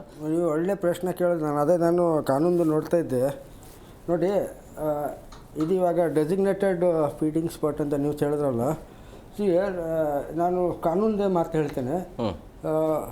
ABC ರೂಲ್ಸ್ 2023 ಅಂತಿದೆ, ಅದರಲ್ಲಿ ರೂಲ್ 20 ಸಬ್ ರೂಲ್ 1ನಲ್ಲಿ ಫೀಡಿಂಗ್ ಆಫ್ ಕಮ್ಯುನಿಟಿ ಅನಿಮಲ್ಸ್ ಅಂತೇಳಿದೆ. ಬಟ್ ಅನಿಮಲ್ಸ್ ಅಂದಾಗ ಇದು ABC rules is made from PC Act 1960. PC Act 1960 section 2(1) ನೋಡಿದಾಗ ಅದರಲ್ಲಿ ಅನಿಮಲ್ ಅಂದರೆ ಎನಿ ಲಿವಿಂಗ್ ಕ್ರೀಚರ್, ಯಾವುದೇ ಜೀವಿ, ಮನುಷ್ಯ ಬಿಟ್ಟು ಎಲ್ಲ ಜೀವಿಗೆ ಅನಿಮಲ್ ಅಂತೇಳಿ ಇದು. ಅಂದರೆ ರೂಲ್ 20 ಸಬ್ ರೂಲ್ 1ನಲ್ಲಿ ಎಲ್ಲ ರೆಸಿಡೆಂಟ್ ವೆಲ್ಫೇರ್ ಅಸೋಸಿಯೇಷನ್ ಎಲ್ಲ ಜಾಗದಲ್ಲೂ ಆಹಾರ ಹಾಕ್ಬೋದು ಅಂತೇಳಿ ಕಾನೂನಲ್ಲೇ ಇದೆ. ಇವಾಗ ನಾನು ಒಂದು ಹೇಳ್ತೇನೆ ನೋಡಿ, ಇವಾಗ ಇವರು ಸರ್ಕಾರ ಹೊಡ್ತಿರುವಂಥ ಇದರಲ್ಲಿ ನಾನು ಡಾಕ್ಟರ್ ಹೇಳ್ದಂಗೆ ಅದೊಂದು ಒಪ್ಕೊಳ್ತೀನಿ. The expert medical opinion reports indicate that such exposure may lead to severe and sometimes irreversible lung damage especially among vulnerable groups. Doctor ಹೇಳಿದಾಗ vulnerable groups, not for other people, okay, including children, the elderly and persons with pre existing respiratory conditions.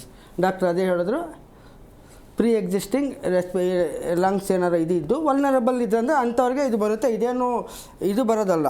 But ನಮ್ಮ ಪ್ರಶ್ನೆ ಇಷ್ಟೇ, ಇವಾಗ ಸರ್ಕಾರ ಯಾಕೆ ಇದಕ್ಕೆ ಸ್ವಲ್ಪ chat ಮಸಾಲೆಲ್ಲ ಹಾಕ್ಕೊಂಡ್ರು?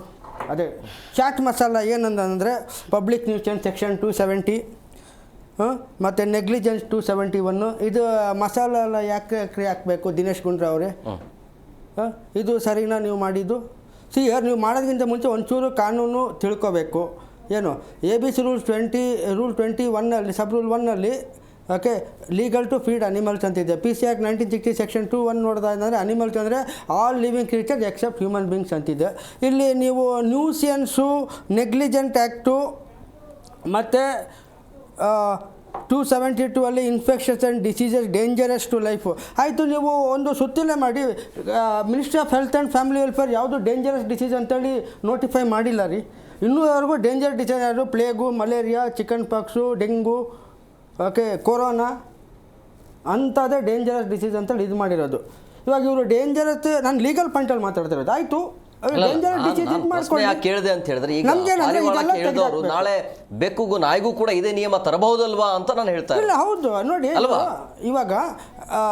ಇವಾಗ ಡಾಕ್ಟ್ರು ಒಂದು ಇದು ಮೇಡಮ್ ಒಂದು ಹೇಳಿದ್ರು ಎಂತ ಅಂದರೆ, ಇವಾಗ ಯಾವುದೇ ನೋಡಿ ಪ್ರಕೃತಿಯಲ್ಲಿ ಪಾಪ್ಯುಲೇಷನ್ ಬಂದು ಇದು ನಾವು ಫುಡ್ ಚೈನ್ ನೋಡ್ದಂದರೆ ಓಕೆ, ಪ್ರೇ ಪ್ರಿಡೇಟರ್ ರಿಲೇಷನ್ಶಿಪ್ ಇದೆ.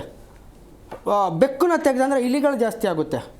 ಇವಾಗ ಡಾಕ್ಟ್ರು ಹೇಳಿದ್ರು ಇದು ಮೊದಲು ಹದ್ದು ಅದು ಎಲ್ಲ ಇತ್ತು, ಓಕೆ, ಅದೆಲ್ಲ ಬಂದು natural attacking of the pigeons. ಯಾಕೆ ನಮ್ಮ ಮನೆಯಲ್ಲಿ ಬೆಕ್ಕಿದೆ, ಒಂದು ಸಣ್ಣ ಹುಡುಗಿ ಬೆಕ್ಕು, ಅದಕ್ಕೆ ನಾನು ಹಂಟರ್ ವಾಲಿ ಅಂತೇಳಿ ಆಗ ಹಳೇದು ಒಂದು ಪಿಕ್ಚರ್ ಇತ್ತು, ಹಂಟರ್ ವಾಲಿ ನಾಡಿಯೋದು, ಫಿಯರ್ಲೆಸ್ ನಾಡಿಯೋದು, ಅದು ವೆರಿ ಪಾರಿವಾಳ ತೊಗೊಂಡು ಬಂದು ತಿನ್ನೋದ್ರಿ. ಬಿಕಾಸ್ ದಟ್ ಈಸ್ ಹೌ ಪ್ರಕೃತಿಯಲ್ಲಿ ಇದು. ನಾವು ಬೆಕ್ಕು ಬೇಡ ಅದು ಬೇಡ ಅಂದರೆ of course other species will multiply. ಇವಾಗ ಆಯಿತು, ಇವಾಗ ಇದು ಸರ್ಕಾರ ಇದೇನೋ ಇದಾಯ್ತಪ್ಪ, ಇದು ಪಬ್ಲಿಕ್ ನ್ಯೂಸ್ ಅಂತ ಡೇಂಜರ್ ಡಿಸೀಸ್ ಸ್ಪ್ರೆಡ್ ಮಾಡುತ್ತೆ ಅದು ಮಾಡುತ್ತೆ ಅಂದ್ಬಿಟ್ಟು ಜನರ ಮೇಲೆ ಯಾಕೆ ಮಾಡಬೇಕು? One health ministry of health and family ವೆಲ್ಫೇರ್ದು ಒನ್ ಹೆಲ್ತ್ ಪ್ರೋಗ್ರಾಮ್ ಇದು ಮಾಡಿದ್ರೆ ಸರ್ಕಾರ ಬಂದು ಪ್ರಾಣಿಗಳಿಂದ ಮನುಷ್ಯರಿಂದ ಇದು ಮಾಡೋದನ್ನ ಹೆಂಗೆ ತಡಬೇಕು? ಇದು ಪ್ರೊಸೀಜರ್ಸ್ ಇದೆ. One health ministry of health and family welfare ಎಲ್ಲ ಸಹ ನೀವು ಅವ್ರ ಮೇಲೆ ಕೇಸ್ ಮಾಡಿ ಇದು ಮಾಡಿ ಅಂತೇಳಿ ಎಲ್ಲೂ ಸಹ ಹಾಕಿಲ್ಲ ರೀ. ನಮ್ಮ ಇದಿಷ್ಟೇ, ಸರ್ಕಾರದ ಆದೇಶದಲ್ಲಿ ಈ ಸೆಕ್ಷನ್ಗಳೆಲ್ಲ ಏನಕ್ಕೆ ಹಾಕಬೇಕು?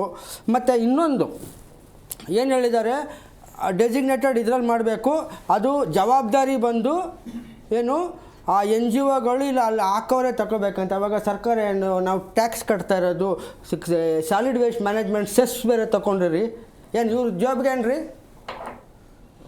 ಅಲ್ಲಪ್ಪ, ನಿಮ್ಮ ಜಾಬ್ಗೆ ಏನು ಹಾಕ್ಕೊಳ್ಳೋಕ್ಕೇನ್ರಿ? ಕರಿಗೌಡ್ರೆ, ನೀವು ಸಾಲಿಡ್ ವೇಸ್ಟ್ ಮ್ಯಾನೇಜ್ಮೆಂಟ್ ಚೇರ್ಮನ್ ಅಲ್ಲಪ್ಪ, ಇದು ಯಾರಿಗ್ರಿ? ನೀವುಗಳು ನಮ್ಗೆ ಹಾಕಿದ್ದಾರೆ ರೀ. ಯಾರು ಪಾರಿವಾಳದ ಹಾಕ್ತಾರೆ ಅವ್ರು ಗುಡಿಸ್ಬೇಕಂತ ಇದು ಮಾಡಬೇಕಂತ. ಅವಾಗ ಸಾಲಿಡ್ ವೇಸ್ಟ್ ಮ್ಯಾನೇಜ್ಮೆಂಟಲ್ಲಿ ಸೆಸ್ ಯಾಕ್ರಿ ಕಲೆಕ್ಟ್ ಮಾಡ್ಬೇಕು ಇವರು? ಲೆಟ್ ದ ಗೌರ್ಮೆಂಟ್ ಓಕೆ ಅವರ ಕರ್ತವ್ಯ ಮಾಡಲಿ.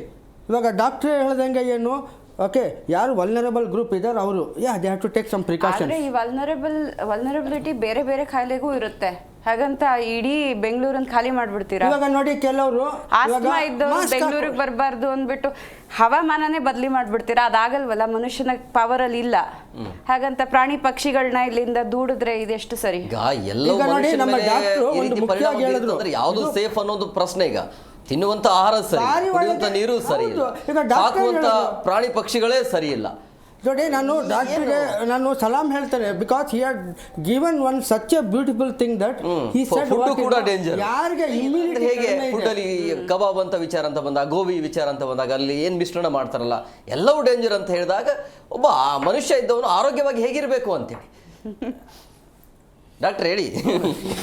ಈಗ ನೋಡಿ, ಈಗ ಜಗತ್ತಲ್ಲಿ ಕಾಯಿಲೆನೇ ಬರದೇ ಇರೋಂಗೆ ಯಾರ ಕೈಲೂ ಮಾಡೋಕ್ಕಾಗಲ್ಲ. ಅಲ್ಲ, ಮೊದಲು ಇದೆಲ್ಲ ಚರ್ಚೆ ಆಗ್ತಿರ್ಲಿಲ್ಲ 10-15 ವರ್ಷದ ಹಿಂದೆ. ಅಲ್ಲ, ಹೇಳ್ತೀನಿ, ಈಗ ಇರೋದು ನಮ್ಮ ಕೈಯಲ್ಲಿ ಏನಾಗುತ್ತೆ ಅನ್ನೋದು.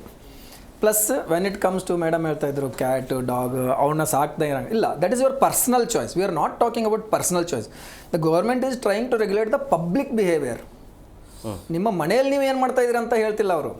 ಅವ್ರು ಹೇಳ್ತಾರೋ ನೀವು ಪಬ್ಲಿಕ್ ಪ್ಲೇಸಸಲ್ಲಿ ಫೀಡ್ ಮಾಡಬೇಡಿ. ಯಾಕಂದ್ರೆ ಪಬ್ಲಿಕ್ ಪ್ಲೇಸಸಲ್ಲಿ ಫೀಡ್ ಮಾಡಿದ್ರೆ ಅದು it is a studied fact, ಎಲ್ಲಿ ಫೀಡ್ ಮಾಡ್ತಾರೋ ಅಲ್ಲಿ ಅವ್ರ ಪಾಪ್ಯುಲೇಷನ್ ತುಂಬ ಜಾಸ್ತಿ ಆಗುತ್ತೆ ಅಂತ. ಸೊ ನೀವು ಪಬ್ಲಿಕ್ ಪ್ಲೇಸಸಲ್ಲಿ ಫೀಡ್ ಮಾಡಿದ್ರೆ ಅಲ್ಲಿ ಬಂದು ತುಂಬ ಜಾಸ್ತಿ ಪಾಪ್ಯುಲೇಷನಲ್ಲಿ ಬರ್ಡ್ಸ್ ಬಂದಾಗ ಅಲ್ಲಿ ದರ್ ಇಸ್ ಕಲೆಕ್ಷನ್ ಆಫ್ ಅವ್ರದ್ದು ಹಿಕ್ಕಿಗಳು, ಡ್ರಾಪಿಂಗ್ಸ್ ಬೇಸಿಕಲಿ, ಅವ್ರದ್ದು ಶಿಟ್ ಬೇಸಿಕಲಿ ಆ್ಯಂಡ್ ಫೆದರ್ಸ್. ಅದು ಎಲ್ಲ ಅಲ್ಲಿ ಮಾತ್ರ ಉಳ್ಕೊಳ್ಳಲ್ಲ. ಅದನ್ನ ಗೂಡಿಸಿದಾಗ ಇಟ್ ವಿಲ್ ಬಿಕಮ್ ಏರೋಸಲೈಸ್ಡ್, ಗಾಳಿಯಲ್ಲಿ ಬರುತ್ತೆ. ಈಗ ನೀವು ಪಬ್ಲಿಕ್ ಪ್ಲೇಸಲ್ಲಿ ಅಲ್ಲಿ ತುಂಬ ಜನ ಇಕ್ಕಟ್ಟಾಗ್ತಾ ಇರ್ತಾರೆ, ಅಲ್ಲಿ ಗಾಳಿಯಲ್ಲಿ ಜಾಸ್ತಿ ಪ್ರಮಾಣದಲ್ಲಿ ಅದ್ರ ಹಿಕ್ಕೆಗಳು, ಫೆದರ್ಸ್ಗಳದ್ದು, ಅದರದ್ದು ಎಲ್ಲ ಅದನ್ನ ನಾವು ಇನ್ಹೇಲ್ ಮಾಡಿದಾಗ, ಅದನ್ನ ನಾವು ಪದೇ ಇನ್ಹೇಲ್ ಮಾಡಿದಾಗ, ಒಂದ್ಸಲ ಇನ್ಹೇಲ್ ಮಾಡಿದ್ರೆ ಅಕ್ಯೂಟ್ ಹೈಪರ್ ಸೆನ್ಸಿಟಿವ್ ನಿಮ್ಗೆ ಹೇಳಿದ್ನಲ್ಲ ತುಂಬ ಜಾಸ್ತಿ, ಅದಾಗಂಥ ಚಾನ್ಸಸ್ ಕಮ್ಮಿ. ಬಟ್ ಅದನ್ನ ನೀವು ಪದೇ ಇನ್ಹೇಲ್ ಮಾಡಿದಾಗ ಅಲ್ಲಿ ಈಗ ಫಾರ್ ಎಕ್ಸಾಂಪಲ್ ಈಗ ಒಂದು ನಿಮ್ಮ ಫೀಡಿಂಗ್ ಪ್ಲೇಸ್ ಇದೆ, ಅದರ ಅಕ್ಕಪಕ್ಕ ಎಲ್ಲ ಅಂಗಡಿಗಳಿರ್ತವೆ, ಏನೇ ಇರ್ತವೆ ಅಂದ್ಕೊಳ್ಳಿ. ಸೊ ಅಲ್ಲಿ ಎಷ್ಟು ಜಾಸ್ತಿ ಪಾರಿವಾಳಗಳು ಬರ್ತಾವೋ ಅಷ್ಟೇ ಜಾಸ್ತಿ ಅದರ ಹಿಕ್ಕೆಗಳು, ಅಷ್ಟೇ ಜಾಸ್ತಿ ಅದರ ಫೆದರ್ಗಳು. ನೀವು ಅದನ್ನ ಎಷ್ಟೇ ಕ್ಲೀನ್ ಮಾಡೋಕ್ಕೆ ಟ್ರೈ ಮಾಡಿದ್ರು ಗಾಳಿಯಲ್ಲಿ ಅದರದ್ದು ಪಾರ್ಟಿಕಲ್ಸ್ ಸ್ಪ್ರೆಡ್ ಆಗೇ ಆಗ್ತವೆ, ಏರೋಸಲ್ಸ್ ಅಂತೀವಿ. ಅವನ್ನ ಆವಾಗ ಅಲ್ಲಿ ಅಂಗಡಿಗಳಾಗಲಿ ಅಥವಾ ಅಲ್ಲಿ ಕೂತಿರೋ ಫುಟ್ಪಾತ್ ಅಂಗಡಿಗಳಾಗಲಿ ಅಥವಾ ರೆಗ್ಯುಲರ್ ಅಂಗಡಿ ಅವರೆಲ್ಲ ಇನ್ಹೇಲ್ ಮಾಡ್ತಾರೆ. ಸೊ ಅವ್ರು ಡೈಲಿ ಇನ್ಹೇಲ್ ಮಾಡ್ತಾರೆ, ಯೋಚನೆ ಮಾಡಿ. ಸೊ ಡೈಲಿ ತುಂಬ ವರ್ಷಗಳು ಇನ್ಹೇಲ್ ಮಾಡಿದಾಗ ಅವರಲ್ಲಿ ಆಗೋಂಥದ್ದು ಅಂದರೆ ಮಾರಣಾಂತಿಕ ಕಾಯಿಲೆ ಇದು, ಹೈಪರ್ ಸೆನ್ಸಿಟಿವ್ ನ್ಯೂಮೋನೈಟಿಸ್. ಯಾಕಂದರೆ there is no treatment to reverse the damage. ಹಾಗಾಗಿ ಐ ಥಿಂಕ್ ನಾನು ಅದೇ ಹೇಳಿದ್ನಲ್ಲ, ಮತ್ತೆ ನಾನು ಭಾವನಾತ್ಮಕವಾಗಿ ಅಥವಾ ಧಾರ್ಮಿಕವಾಗಿ ಮಾತಾಡೋಕ್ಕಿಂತ ಸೈಂಟಿಫಿಕ್ ಆಗಿ ಮಾತಾಡ್ಬೇಕಂದ್ರೆ yes we need to tame this problem. ಈಗ ನಿಮ್ಮ ಮನೇಲಿ ನೀವು ಪಾರಿವಾಳ ಇಟ್ಕೊಳ್ಬೇಡಿ ಅಂತ ಹೇಳಿದ್ರಾ? ಇಲ್ಲ ಅನ್ಕೊಳ್ತೀನಿ. ಪಬ್ಲಿಕ್ ಪ್ಲೇಸಲ್ಲಿ ಫೀಡ್ ಮಾಡಬೇಕು. ಯಾಕಂದ್ರೆ ಪಬ್ಲಿಕ್ ಪ್ಲೇಸಲ್ಲಿ ಫೀಡ್ ಮಾಡಿದ್ರೆ ನೀವು ಫೀಡ್ ಮಾಡೋವಂಥ ಒಂದು ಆ್ಯಕ್ಟಿಂದಾಗಿ ಬೇರೆಯವರ ಆರೋಗ್ಯಕ್ಕೆ ಹಾನಿ ಆಗ್ತಾ ಇದೆ ಅನ್ನೋಂಥದ್ದು ವಿಷಯ ಇಲ್ಲಿ. ಈಗ ನಾನು ಒಂದು ನಾಯಿಗಳಿರೋದು ಪಬ್ಲಿಕ್ ಪ್ಲೇಸು, ನಾಯಿಗಳಿಗೆ ಪಬ್ಲಿಕ್ ಪ್ಲೇಸಲ್ಲಿ ಊಟ ಹಾಕಬಾರ್ದು ಅಂತೇಳಿ ಕೋರ್ಟ್ ಆದೇಶ ಆಗಿತ್ತು. ನಾಯಿಗಳು ಬದುಕ್ತಾ ಇರೋದೇ ಪಬ್ಲಿಕ್ ಪ್ಲೇಸಲ್ಲಿ. ಇವಾಗ ಅದಕ್ಕೆ ಎಲ್ಲಿ ಹಾಕೋದು? ಇವಾಗ ಡಾಕ್ಟ್ರು ಒಂದು ಮುಖ್ಯವಾಗಿ ಹೇಳಿದ್ರು, ಅದು ಗುಡಿಸ್ಬೇಕಂದ್ರೆ ನೋಡಿ ಈ ನಡುವೆ ಏನಾಗ್ತಾಯಿದೆ, ನಾವು ಪ್ರಕೃತಿಗೆ ವಿರುದ್ಧವಾಗಿ ಡೆವಲಪ್ಮೆಂಟ್ ಆಗ್ತಾಯಿದೆ. It is not ecocentric approach, it is anthropocentric ಅಪ್ರೋಚಲ್ಲಿ ನಾವು ಹೋಗ್ತಾ ಇದ್ದೀವಿ. ನೋಡಿ ಎಲ್ಲ ಕಡೆ ಕಾಂಕ್ರೀಟ್ ಮಾಡಿದಾಗ ನೋಡಿ ಒಂದು ಹೇಳ್ತೀನಿ, ತಪ್ಪು ತಿಳ್ಕೊಬೇಡಿ, ಹಳೇ ಕಾಲದಿಂದ ಪಾಯ್ಖಾನೆಗೆ ಗದ್ದೆ ಕಡೆಲ್ಲ ಹೋಗ್ಬಿಟ್ಟು ಟಾಯ್ಲೆಟ್ ಎಲ್ಲ ಗದ್ದೆಯಲ್ಲಿ ಮಾಡ್ತಾಯಿದ್ರು. ಇದುವರೆಗೆ ಏನಾದ್ರು ಗದ್ದೆಯಲ್ಲಿ ಏನಾದ್ರು ಇನ್ಫೆಕ್ಷನ್ ಆಗಿರೋದು ನೋಡಿದ್ದೀರಾ? ಇಲ್ಲ. ಅದು ಮಣ್ಣಾಗ್ಬಿಡ್ತಾಯಿತ್ತು. ಇವಾಗ ಏನಾಗ್ತಿದೆ, ಎಲ್ಲ ಕಡೆ ಕಾಂಕ್ರೀಟ್ ಮಾಡಿದ್ದಾರೆ ರೀ. ಕಾಂಕ್ರೀಟ್ ಮಾಡಿದ್ರೆ ಏನಾಗುತ್ತೆ, ಅದು ಡ್ರಾಪಿಂಗ್ಸು ಡಿಕಂಪೋಸ್ ಆಗ್ತಾಯಿಲ್ಲ. ಸಿಯರ್ ನಮ್ಮ ಬಯಾಲಜಿಕಲ್ ವೇಸ್ಟ್, ನಮ್ಮ ಹ್ಯೂಮನ್ ಎಕ್ಸ್ಕ್ರೀಟ್ ಆಗಲಿ, ಬರ್ಡ್ ಎಕ್ಸ್ಕ್ರೀಟ್ ಆಗಲಿ, ಯಾವುದೇ ಆಗಲಿ, it is a form of manure, ಗೊಬ್ಬರ. ಹಳೆ ಕಾಲದಲ್ಲಿ ಕಾಡಲ್ಲೆಲ್ಲ ನೋಡಿ, ಓಕೆ, ಒಂದು ಪ್ರಾಣಿ ಎಲ್ಲ ಪಾಯ್ಖಾನೆ ಮಾಡುತ್ತೆ, ಅದು ಮಣ್ಣಾಗಿ ಗೊಬ್ಬರ ಆಗಿಬಿಡುತ್ತೆ ರೀ. ಬರ್ಡ್ ಡ್ರಾಪಿಂಗ್ಸು ಅಷ್ಟೇ. ಓಕೆ, ಮೊದಲು ಪಕ್ಷಿಗಳು ಮರದಲ್ಲಿತ್ತು, ಡ್ರಾಪಿಂಗ್ ಮಾಡಿದ್ರೆ ಮರದ ಸುತ್ತ ಮಣ್ಣಿತ್ತು, ಮಣ್ಣಾಗಿ ಡಿಕಂಪೋಸ್ ಆಗಿ ಗೊಬ್ಬರ ಆಗ್ತಾಯಿತ್ತು. ಇವಾಗ ನಾವೇನು ಮಾಡಿದ್ದೀವಿ, ಎಲ್ಲ ಕಡೆ ಕಾಂಕ್ರೀಟ್ ಹಾಕ್ಬಿಟ್ಟಿದ್ದೀವಿ. ಕಾಂಕ್ರೀಟ್ ಆಗ್ತಾ ಅಂದರೆ ಅದು ಪ್ರಕೃತಿಯ ಇದು ಹೆಂಗೆ ಇದಾಗ್ತಾ ಇದೆ, ಆಗ್ತಾ ಇಲ್ಲ.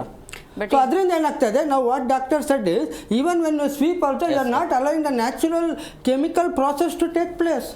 ಅದು ಸರ್ಕಾರದವರು ಆದೇಶದಲ್ಲಿ ಅವ್ರು ಇದು ಮಾಡಬೇಕು, ಇದೆಲ್ಲ ಯೋಚನೆ ಮಾಡಬೇಕು. ಅಲ್ಲಿ ನೀವು ಎಲ್ಲ ಕಡೆ ವೈಟ್ ಟಾಪಿಂಗ್ಗಳು, ಸಿಮೆಂಟ್ಗಳು ಹಾಕಿ ಮುಚ್ಚಿಬಿಟ್ಟ ಅಂದರೆ ಏನಾಗುತ್ತೆ, ಮಣ್ಣಾಗಲ್ಲ. ಇವಾಗ ನೋಡಿ, ಒಂದು ಶವ ನೀವು ಸುಡುಗಾಡಲ್ಲಿ ಮಣ್ಣಲ್ಲಿ ಊತ ಅಂದರೆ ಗೊಬ್ಬರ ಆಗ್ಬಿಡುತ್ತೆ ರೀ. ಓಕೆ, ಅದನ್ನ ಬಂದು ಕಾಂಕ್ರೀಟಲ್ಲಿ ಇಡಿ, ಡಿಕಂಪೋಸ್ ಆಗಲ್ಲ, ಬಾಡಿ ಸ್ಮೆಲ್ ಆಗ್ತಾ ಇರುತ್ತೆ. ಪ್ರಕೃತಿಗೆ ಅದ್ರ ಕೆಲಸ ಮಾಡಕ್ಕೆ ಬಿಡಿ. ಇವರು ಪ್ರಕೃತಿಗೆ ವಿರುದ್ಧವಾಗಿ ಇದು ಮಾಡ್ತಾರೆ. ನಾನು ಅದಕ್ಕೆ ಹೇಳ್ತಾರೆ ನೋಡಿ, ಇವಾಗ ಇದು ಇವ್ರ ಆದೇಶದಲ್ಲಿ ಇದು. ಮೇಡಮ್ ಅವರೇ, ಈ ಸರ್ಕಾರದ ಆದೇಶ ಪ್ರಕೃತಿಯ ವಿರುದ್ಧ ಅಂತ ಅನಿಸ್ತಾ ಇದೆ ನಿಮಗೆ? ಪ್ರಕೃತಿಯ ವಿರುದ್ಧ ಹೌದು, ಮನುಷ್ಯರ ವಿರುದ್ಧ ಬಹುಶಃ ಇಲ್ಲ. ಆದರೆ ಸರ್, ಅಗೇನ್ ನಾನು ಪುನಃ ಅದೇ ಪಾಯಿಂಟಿಗೆ ಬರ್ತೀನಿ. ಇವತ್ತು ಪಾರಿವಾಳಗಳನ್ನ ಫೀಡ್ ಮಾಡಬಾರ್ದು ಅಂತಾರೆ, ನಾಳೆ ಕಾಗೆಗೆ ಫೀಡ್ ಮಾಡಬಾರ್ದು ಅಂತಾರೆ, ನಾಡೋದು ಹದ್ದಕ್ಕೆ ಫೀಡ್ ಮಾಡಬಾರ್ದು, ನಾಡದ್ದು ಬೆಕ್ಕು, ನಾಯಿ, ಹಸು, ಕೊನೆಗೆ ಏನು ಉಳ್ಕೊಳ್ಳುತ್ತೆ? ಪೋಲನ್ ಅದೂ it gets dispersed in to the air. ಕೆಲವ್ರಿಗೆ ಪೋಲನ್ ಅಲರ್ಜಿ ಇರುತ್ತೆ, ಹಾಗಂತ ಎಲ್ಲ ಹೂತೋಟ ಎಲ್ಲ ಬ್ಯಾನ್ ಮಾಡಿಬಿಡಿ, ಪ್ರೈವೇಟ್ ಆರ್ ಪಬ್ಲಿಕ್. ನಿಮ್ಮ ಮನೇಲಿದ್ರೆ ಪಕ್ಕದ ಮನೆಯವ್ರಿಗೆ ಪೋಲನ್ ಅಲರ್ಜಿ ಆಗುತ್ತೆ, ಹಿಂದಿನ ಮನೆಯವ್ರಿಗೆ ಪೋಲನ್ ಅಲರ್ಜಿ ಆಗುತ್ತೆ. ಎಲ್ಲೋ ಒಂದು ಕಡೆ ನೀವು ಬ್ಯಾನ್ ಮಾಡ್ತಿದ್ದೀರ ಅಂದರೆ ಅದಕ್ಕೊಂದು ಸೊಲ್ಯೂಷನ್ನು ಕೊಡಿ. ಇಲ್ಲಿ ಫೀಡ್ ಮಾಡಬೇಡಿ, ಅಥವಾ ಡೆಸಿಗ್ನೇಟೆಡ್ NGO ಅವರೇ ಬಂದುಬಿಟ್ಟು ಅದಕ್ಕೆ ಫೀಡ್ ಮಾಡ್ತಾರೆ, ನೋಡ್ಕೊಂಡು ಹೋಗ್ತಾರೆ, ಓಕೆ. ಬಟ್ ಎಲ್ಲಿ ಈ ಜಾಗ ಬೇಡ, ಮಾರ್ಕೆಟಲ್ಲಿ ಬೇಡ ಅಂತಂದರೆ ನೆಕ್ಸ್ಟ್ ಎಲ್ಲಿ ಫೀಡ್ ಮಾಡಬೇಕು? ಆ ಪಾರಿವಾಳಗಳೆಲ್ಲ ಅಲ್ಲಿ ಬರುತ್ತೆ, ಪಾರಿವಾಳದ ಜೊತೆ ಬೇರೆವೂ ಎಲ್ಲ ಬರುತ್ತೆ. ಮನುಷ್ಯರು ಒಂದು ಹೆಲ್ತಿನ ಒಂದೇ ದೃಷ್ಟಿಯಿಂದ ನಾವು ಎಲ್ಲ ಥರ ಲಾನು ತೊಗೊಬಾರ್ದು. ಇಲ್ಲಿ ಅವರು ಟಾರ್ಟ್ ಬಗ್ಗೆ ಮಾತಾಡಿದ್ದಾರೆ, ನೆಗ್ಲಿಜೆನ್ಸು ಅವೆಲ್ಲ. But actually law of tort ಇಲ್ಲಿ ಯೂಸ್ ಮಾಡಬೇಕಾ ಅಂತಲೂ ನಾವು ಯೋಚನೆ ಮಾಡಬೇಕಾಗತ್ತೆ. ಬಿಕಾಸ್ ಇದು ಒಂದು ಸೊಸೈಟಿ ಅಲ್ವಾ, ಶೇರ್ಡ್ ಸ್ಪೇಸ್ ಇದು. ಮನುಷ್ಯರು, ಪಕ್ಷಿಗಳು, ಪ್ರಾಣಿಗಳು ಎಲ್ಲರೂ ಒಟ್ಟಿಗೆ ಇರಬೇಕು, ಅದನ್ನೇ ಸೊಸೈಟಿ ಅಂತ ಕರೆಯೋದು. ಅದ್ರ ಜೊತೆ ನಾವು ಅವನು ನಮಗೆ ಕೆಲವೊಂದು ಅವು ಅಂದರೆ ಪ್ರಾಣಿ ಪಕ್ಷಿಗಳಿಗಿಂದನೂ ಮನುಷ್ಯರಿಗೆ ಲಾಭ ಇದೆ, ಮನುಷ್ಯರಿಂದನೂ ಅವಕ್ಕೆ ಲಾಭ ಇದೆ. ಆ್ಯಂಡ್ ಅರುಣ್ ಸರ್ ಹೇಳ್ದಂಗೆ ಇದೊಂದು ಫುಡ್ ವೆಬ್ಬು, ಫುಡ್ ಚೈನ್ ಎಲ್ಲ ಇರುತ್ತೆ, ಡಿಸ್ರಪ್ಟ್ ಆಗಬಾರ್ದು. ಬಟ್ ಏನಾದರೂ ಒಂದು ಲಾ ತೊಗೊತಾ ಇದ್ದರೆ ಎಲ್ಲ ದೃಷ್ಟಿಕೋನದಿಂದನೂ ಯೋಚನೆ ಮಾಡಿ ಒಂದು ಲಾನ ಅವರು ಜಾರಿಗೆ ತೊಗೊಂಬರ್ಬೇಕಾಗತ್ತೆ. ಸುಮ್ಮನೆ ಫೀಡ್ ಮಾಡಬಾರ್ದು ಅಂತ ಹೇಳೋದು ನನಗೇನೋ ಅಷ್ಟು ಸರಿ ಅಂತ ಅನ್ನಿಸ್ತಾ ಇಲ್ಲ. ದೇ ಹ್ಯಾವ್ ಟು ಏನಾದರೂ ಒಂದು ಆಲ್ಟರ್ನೇಟ್ ಆಪ್ಷನ್ನು ಕೊಡಬೇಕು. ಸರ್, ಎಷ್ಟೊಂದು ಕಡೆ ಫೀಡಿಂಗ್ ಝೋನ್ ಇರುತ್ತಲ್ಲ, ಒಂದೊಂದು ದಿನ ಒಬ್ರೊಬ್ರು ಹೋಗ್ತಾರೆ, ಅವ್ರು ಹತ್ರದಲ್ಲಿರ್ತಾರೆ, ಅವ್ರು ಹೋಗಿಬಿಟ್ಟು ನೋಡ್ಕೊತಾರೆ. ಆ ಫೀಡಿಂಗ್ ಝೋನಿಂದ ಅದು ಬ್ಯಾನ್ ಮಾಡಿದ್ರೆ ನೆಕ್ಸ್ಟ್ ಫೀಡಿಂಗ್ ಝೋನಿಗೆ ಹೋಗ್ತಾರಲ್ಲ, ಅಲ್ಲಿ ಯಾರು ನೋಡ್ಕೊತಾ ಇರ್ತಾರೋ ಅವರಲ್ಲಿ ಅಷ್ಟು ಅದಕ್ಕೆ ಆಹಾರ ಹಾಕೋ ಅಷ್ಟು ರಿಸೋರ್ಸಸ್ ಇರೋದಿಲ್ಲ. ಮತ್ತು ಅದಕ್ಕೆ ಆಹಾರ ಸಿಗ್ದಲೇ ಹೋದರೆ ಸಾಯುತ್ತೆ ತಾನೆ. ಆವಾಗ ಅದು ಇನ್ನೊಂದು ಪ್ರಾಬ್ಲಮ್ಮು. ಯಾವುದು ಅಂತ ನೋಡಬೇಕು. ಸೊ ಕಾಂಪ್ರಹೆನ್ಸಿವ್ ಆಗಿರಬೇಕು ಯಾವುದೇ ಒಂದು ಲಾನ ತೊಗೊಂಬಂದಾಗ. ಅದರಲ್ಲಿ ಲೂಪ್ ಹೋಲ್ಸೇ ಹೆಚ್ಚಿಗೆ ಇದ್ದರೆ it is very difficult to follow. ಅದು ಸಡನ್ನಾಗಿ ಯಾವುದೂ ತೊಗೊಂಬರ್ಬಾರ್ದು. ಒಂದೊಂದೇ ಹೆಜ್ಜೆ ಹಂತವಾಗಿ ತೊಗೊಂಬಂದು ಎಲ್ಲರಿಗೂ ಅದು ಒಪ್ಪಿಗೆ ಆಗಬೇಕು. ಪಬ್ಲಿಕ್ಗೆ open it to the public, take public opinion and then make it into a law, not blindly. Manjunath sir, ಈಗ ಇದು ಎಷ್ಟು ಅಪಾಯ ಅಂತ ಪ್ರಮುಖವಾಗಿ ಮಕ್ಕಳು ಮತ್ತು ವೃದ್ಧರಿಗೆ? ಈಗ ಅದೇ ಇನ್ಫೆಕ್ಷನ್ ಅಂತ ಕಾಯಿಲೆ ಬರುತ್ತಂತ ಹೇಳಿದ್ನಲ್ಲ, ಈಗ ಅದರಿಂದಾಗಿ ಸಾಲ್ಮೊನೆಲ್ಲ ಸ್ಪ್ರೆಡ್ ಆಗ್ಬೋದು, ಅಥವಾ ಈಗ ಹಿಸ್ಟೋಪ್ಲಾಸ್ಮಾ ಕ್ರಿಪ್ಟೋಕೊಕಸಿಸ್ ಸರ್ ಹೇಳ್ದಂಗೆ ಇದು ಯಾರ್ದು ಇಮ್ಯುನಿಟಿ ಕಮ್ಮಿ ಇರುತ್ತಲ್ಲ ಅವರಲ್ಲಿ ಬರೋ ಅಂಥದ್ದು. ಅದು ತುಂಬ ಚಿಕ್ಕ ಮಕ್ಕಳಲ್ಲಿ ಅಥವಾ ತುಂಬ ವೃದ್ಧರಲ್ಲಿ ಅಥವಾ ಯಾವುದೇ ಬೇರೆ ಕಾರಣಾಂತರಗಳಿಂದ ನಮ್ಮ ಶರೀರದ ಇಮ್ಯುನಿಟಿ ಕಮ್ಮಿ ಇರ್ಬೋದು. ಅದಕ್ಕೇನೋ ಬೇರೆ ರುಮ್ಯಾಟಿಕ್ ಕಾಯಿಲೆ ಇರ್ಬೋದು, ಅಥವಾ ಏನೋ ಇಮ್ಯುನೋಸಪ್ರೆಸೆಂಟ್ ಮೆಡಿಸಿನ್ಸ್ ಹೋಗ್ತಾ ಇರ್ಬೋದು, ಅಥವಾ ಕಿಡ್ನಿ ಕಾಯಿಲೆ, ಲಿವರ್ ಕಾಯಿಲೆ ಅದೆಲ್ಲ ಇದ್ದವ್ರಿಗೆ ಇಮ್ಯುನಿಟಿ ಕಮ್ಮಿ ಇರುತ್ತೆ, ಅಲ್ಲಿ ಇನ್ಫೆಕ್ಷನ್ಸ್ ಜಾಸ್ತಿ ಆಗುವಂಥದ್ದು. But when it comes to hyper sensitivity pneumonitis, ಅಲ್ಲಿ ನಾನು ಆವಾಗಲೇ ಮತ್ತೆ ಹೇಳ್ತಾ ಇದ್ದೀನಿ, ಇಲ್ಲಿವರೆಗೂ ನಮ್ಮ ಹತ್ರ ಯಾವುದೇ ಒಂದು ಸಾಲಿಡ್ ಇದು ಇಲ್ಲ. ಈಗ ಇವ್ರಿಗೆ ಬರುತ್ತೆ, ಇವ್ರಿಗೆ ಬರಲ್ಲ ಅಂತ. ಎಂಥ ನಾನು ಫುಲ್ ಹೆಲ್ದಿ ಆಗಿದ್ದೀನಿ, ನಂದು ಏನು ಫುಲ್ ನಾನು ಫಿಟ್ ಆಗಿದ್ದೀನಿ, ನಾನು ಡೈಲಿ ಎಕ್ಸರ್ಸೈಸ್ ಮಾಡ್ತೀನಿ, ನಾನು ಏನೋ ಅನ್ವಾಂಟೆಡ್ ಹ್ಯಾಬಿಟ್ಸ್ ಇಲ್ಲ ಅನ್ನೋರ್ಗೂ ಬರೋ ಅಂಥ ಸಾಧ್ಯತೆ. ಆ ಥರ ಎಲ್ಲ ಕಾಯಿಲೆಗೂ ಸಾಧ್ಯತೆ, ಕ್ಯಾನ್ಸರ್ಗೂ ಅಷ್ಟೇ, ಕಾರ್ಡಿಯಾಕ್ ಪಲ್ಮನರಿ ಇಶ್ಯೂಸ್ಗೂ ಇರ್ಬೋದು, ಅಥವಾ ಇನ್ನೊಂದಕ್ಕೂ ಅಷ್ಟೇ. Friend madam is para Olympic champion wheelchair, ಕೊರೋನಲ್ಲಿ ತೀರಿಯೋದ್ರು, ಹಿಂಗೆ ಗಟ್ಟು ಮುಟ್ಟಿದ್ರು. ಅಂದರೆ ಸರಿ, 10 ಜನಕ್ಕೆ ಎಷ್ಟು ಜನಕ್ಕೆ ಬರಬಹುದು ಸಾಧ್ಯತೆ ಇರುತ್ತೆ ಈ ಸಿಂಪ್ಟಮ್ಸ್? ಒಂದು 10 ಜನ ಆ ಪಾರಿವಾಳ ಮುಟ್ಟಿದೆ ಅಥವಾ ಒಂದು ಫುಡ್ ಕೊಟ್ಟರೆ ಎಷ್ಟು ಜನಕ್ಕೆ ಹರಡುವಂಥ ಸಾಧ್ಯತೆ ಇರುತ್ತೆ? ಅದು ಈಗ ನೋಡಿ, ಅದು when it comes to data, ನಮ್ಮ ಇಂಡಿಯಾದಲ್ಲಿ ಈಗ the main lacking aspect of medical science is lack of proper data. ಈಗ ಎಷ್ಟು ಜನ ಎಕ್ಸ್ಪೋಸ್ ಆಗ್ತಾರೆ ಅಂತ ಕಂಡುಹಿಡಿಯೋದು ಅಷ್ಟು ಈಸಿ ಇಲ್ಲ ಫಸ್ಟ್ ಆಫ್ ಆಲ್. ಅದರಲ್ಲಿ ಮತ್ತೆ ಎಷ್ಟು ಜನರಿಗೆ ಆಗತ್ತೆ, ಅದು ಆದಮೇಲೆ ಅವ್ರಿಗೆ ನಿಜವಾಗ್ಲೂ ಎಷ್ಟು ಜನರಿಗೆ ಡಯಾಗ್ನೋಸ್ ಆಗುತ್ತೆ. ಸೊ ಹಾಗೆ ಹೋದರೆ ನೀವು ಈಗ ಅದನ್ನ ಹೇಳೋಕ್ಕೆ ಸಾಧ್ಯ ಇಲ್ಲ. ಬಟ್ ಒಂದಂತರೂ ಖಂಡಿತ, ನಮ್ಮ ಶ್ವಾಸಕೋಶದಲ್ಲಿ ಕಾಯಿಲೆಗಳಲ್ಲಿ ತುಂಬ ಒಂದು ಮಾರಣಾಂತಿಕ ಕಾಯಿಲೆ ಅಂದರೆ ILD. Out of that ILD, hyper sensitive pneumonitis is the most common ILD in India, ಭಾರತದಲ್ಲಿ. ಅದು ಇಡೀ ಜಗತ್ತು ತಗೊಂಡ್ರೆ ಅದಿಲ್ಲ, ಬಟ್ ಭಾರತದಲ್ಲಿ ಮಾತ್ರ definitely hyper sensitive pneumonitis. So ಈಗ ಅದನ್ನು ತಡೆಯೋಕ್ಕೆ ಏನು ಮಾಡ್ಬೋದು ಅಂತ ನೋಡ್ಬೇಕು. ಅದರಲ್ಲಿ ಫಸ್ಟ್ ಕಣ್ಣಿಗೆ ಕುಕ್ಕೋದು ಪಾರಿವಾಳ. ನೋಡಿ, ಇವಾಗ ಡಾಕ್ಟ್ರು ಇವ್ರು ಹೇಳಿದ್ರಲ್ಲ ಡೇಟಾ, ನಾನು ministry of health and family ವೆಲ್ಫೇರ್ಗೂ ದಿನೇಶ್ ಗುಂಡೂರಾವ್ರಿಗೂ ಇದೇ ಕೇಳ್ತಾ ಇರೋದು.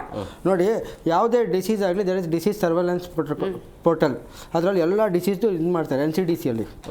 Okay, because he is a minister, you should be working as per the Ministry of Health and Family Welfare. NCDC is again communicable disease, sir. ಇದನ್ನು ತಡೆಗಟ್ಟೋದು ಹೇಗೆ ಅನ್ನುವಂಥ ಪ್ರಶ್ನೆ ಸಹಜವಾಗಿರುತ್ತೆ. ಅಂದರೆ avoiding triggers is the only ಬೇರೆ ಟ್ರೀಟ್ಮೆಂಟ್ ಹೇಗಿರುತ್ತೆ ಅಂತ ಒಂದು ವೇಳೆ ಟ್ರೀಟ್ಮೆಂಟಿಗೆ ಬಂದರೆ ಇದಕ್ಕೆ ಒಂದೇ ಒಂದು ಟ್ರೀಟ್ಮೆಂಟ್ ಇರೋದು ಸ್ಟಾರ್ಟಿಂಗ್ ಸ್ಟೀರಾಯ್ಡ್ಸ್. ಈಗ ನಿಮ್ಗೆ ಗೊತ್ತಲ್ಲ ಸ್ಟೀರಾಯ್ಡ್ಸ್, ಈಗ ನಾನು ನಿಮಗೆ ಸ್ಟೀರಾಯ್ಡ್ಸ್ ಪ್ರಿಸ್ಕ್ರೈಬ್ ಮಾಡಿದ್ರೆ ನೀವು ಅಷ್ಟು ಈಸಿಯಾಗಿ ತಗೊಂಡ್ಬಿಡ್ತೀರಾ? ಇಲ್ಲ, ಯಾಕಂದ್ರೆ ಅದರದ್ದೇ ಆದ ತುಂಬ ಸೈಡ್ ಎಫೆಕ್ಟ್ಸ್ ಇದೆ. And it requires high dose steroids for prolonged periods. ಅದು ಯಾಕೆ? ಜಸ್ಟ್ ಪ್ರೋಗ್ರೆಸ್ನ ತಡೆಯೋಕ್ಕೆ. ಆಗಿರೋದನ್ನ ನಾವು ಏನೂ ಮಾಡೋಕ್ಕಾಗಲ್ಲ. ಫೈಬ್ರೋಸಿಸ್ ಆಗೋಯ್ತು ಅಂದರೆ ಆಗೋಯ್ತು. ಕೊನೆಗೆ ತುಂಬ ಫೈಬ್ರೋಸಿಸ್ ಆಗಿ ಉಸಿರಾಡೋಕ್ಕೆ ಆಗಲ್ಲ, ಆಕ್ಸಿಜನ್ ಡಿಪೆಂಡೆಂಟ್ ಇದ್ದಾರೆ ಅಂದರೆ ಒಂದೇ ಒಂದು ಟ್ರೀಟ್ಮೆಂಟ್ ಇರೋದು ಟ್ರಾನ್ಸ್ಪ್ಲಾಂಟ್. ಈಗ ಟ್ರಾನ್ಸ್ಪ್ಲಾಂಟ್ ಮಾಡಿಸ್ಕೊಳ್ಳೋದು ಅಷ್ಟು ಸುಲಭವಾದ ಕೆಲಸ ಇಲ್ಲ, ಯಾಕಂದ್ರೆ ಅಷ್ಟು ಲಂಗ್ಸ್ ಸಿಗಲ್ಲ. ಯಾಕಂದ್ರೆ there is no concept of live donor ಲಂಗಿಗೆ ಬಂದಾಗ, ಏನೇ ಇದ್ರೂ ಡಿಸೀಸ್ ಡೋನರ್ ಮಾತ್ರ. ಸೊ ಟ್ರಾನ್ಸ್ಪ್ಲಾಂಟ್ಗೆ ಲಂಗ್ ಸಿಗಲ್ಲ, ಸಿಕ್ಕರೂ the cost associated with transplant is huge. And even the success rate of transplant, lung transplant ಬಂದರೆ it is not up to the mark compared to other organs. And transplant ಆದಮೇಲೂ ಜೀವನ normalise ಆಗುತ್ತೆ ಅಂತ ಇಲ್ಲ. So ಅರ್ಥ ಆಯ್ತಲ್ಲ. ಈಗ ಟ್ರೀಟ್ಮೆಂಟಿಗೆ ಬಂದರೆ it's about steroids, other immunosuppressants, supportive therapy like oxygen ಕೊಡ್ತಾ ಇರಬೇಕು ಅಥವಾ ಬೈಪ್ಯಾಪ್ ಮೆಷಿನ್ ಹಾಕೊಂಡು ಓಡಾಡಬೇಕು. ಸೊ ಜೀವನ ವಾಪಸ್ ನಾರ್ಮಲಿಗೆ ಬರೋಕ್ಕೆ ಸಾಧ್ಯನೇ ಇಲ್ಲ ಒಂದ್ಸಲ ಎಂಡ್ ಸ್ಟೇಜ್ ಡಿಸೀಸ್ ಆಗಿಬಿಟ್ರೆ, because there is no way to reverse it. ಅಂದರೆ ಡೇಂಜರ್ ಅಂತ ಹೇಳ್ತಾ ಹೌದು, ತುಂಬ ಡೇಂಜರ್. ಈಗ ಅದೇ ಇವಾಗ ಒಂದು ಇದು ಎಲ್ಲನೂ ಬಂದು ಒಂದು ಪಕ್ಷಿಗೆ ಸೀಮಿತ ಅಂತ ಹೇಳೋದು ತಪ್ಪು. ಪಿಜನ್ನಿಂದನೇ ಬರ್ತದೆ ಅಂತ ಪಕ್ಷಿಯಿಂದ ಏನೆಲ್ಲ ಸಮಸ್ಯೆ ಆಗತ್ತೆ ಅಂತ ಹೇಳ್ತಾರೆ. ಇಲ್ಲ ಅದೇ ನೋಡಿ, ಒಂದು ಪಕ್ಷಿ ಅಂತೇಳಿ ಇವಾಗ ನಾನು ಅದೇ ಹೇಳ್ತೇನೆ ನೋಡಿ. ನಾನು ministry of health and family ವೆಲ್ಫೇರ್ದೇನೆ ಓಕೆ ಜೂನಾಚಿ ರೀತಿ ಆಫ್ ಪಬ್ಲಿಕ್ ಹೆಲ್ತ್ ಇಂಪಾರ್ಟೆಂಟ್ 2025 ಇದರಲ್ಲೇ ಓಕೆ ಅವರು ಅಂಥ ಏನು ಹೆದರ್ಕೊಳ್ಳುವಂಥ ಸನ್ನಿವೇಶಗಳು ಏನು ಇದರಲ್ಲಿ ಹಾಕಿರೋದು ನಾನು ಸರ್ಕಾರದ್ದು ಇದು. Because I am talking about the government policy matters ಎಲ್ಲೂ ಸಹ ಇದಿಲ್ಲ. So why the government is pinpointing health ministry ಅಲ್ಲಿ ಅವ್ರದ್ದೇ ministry of health and family ವೆಲ್ಫೇರ್ದು ಎಲ್ಲ ಬುಕ್ಸ್ಗಳು 2025 ಜೂನಾಸಿಸ್ ಬುಕ್ಸ್ಗಳು ಓದೋದನ್ನೇ ಆದೇಶಗಳು ಮಾಡ್ತಾ ಇದ್ದಾರೆ. ಮತ್ತು ಜನರಿಗೆ ಇವಾಗ ಅದು ಸಹ ವಲ್ನರಬಲ್ ಕ್ಯಾಟಗರಿಗೆ ಬರೋದು. ಅದಕ್ಕೆ ಅಂದ್ಬಿಟ್ಟು ಒಂದೇ ಪಕ್ಷಿನ ಯಾಕೆ ನೀವು ಬ್ಲೇಮ್ ಮಾಡ್ತಾ ಇದ್ದೀರಾ? ಅಲ್ಲ, ನೋವಾಗಿದೆ ಅದು ಪಕ್ಷಿಯಿಂದ.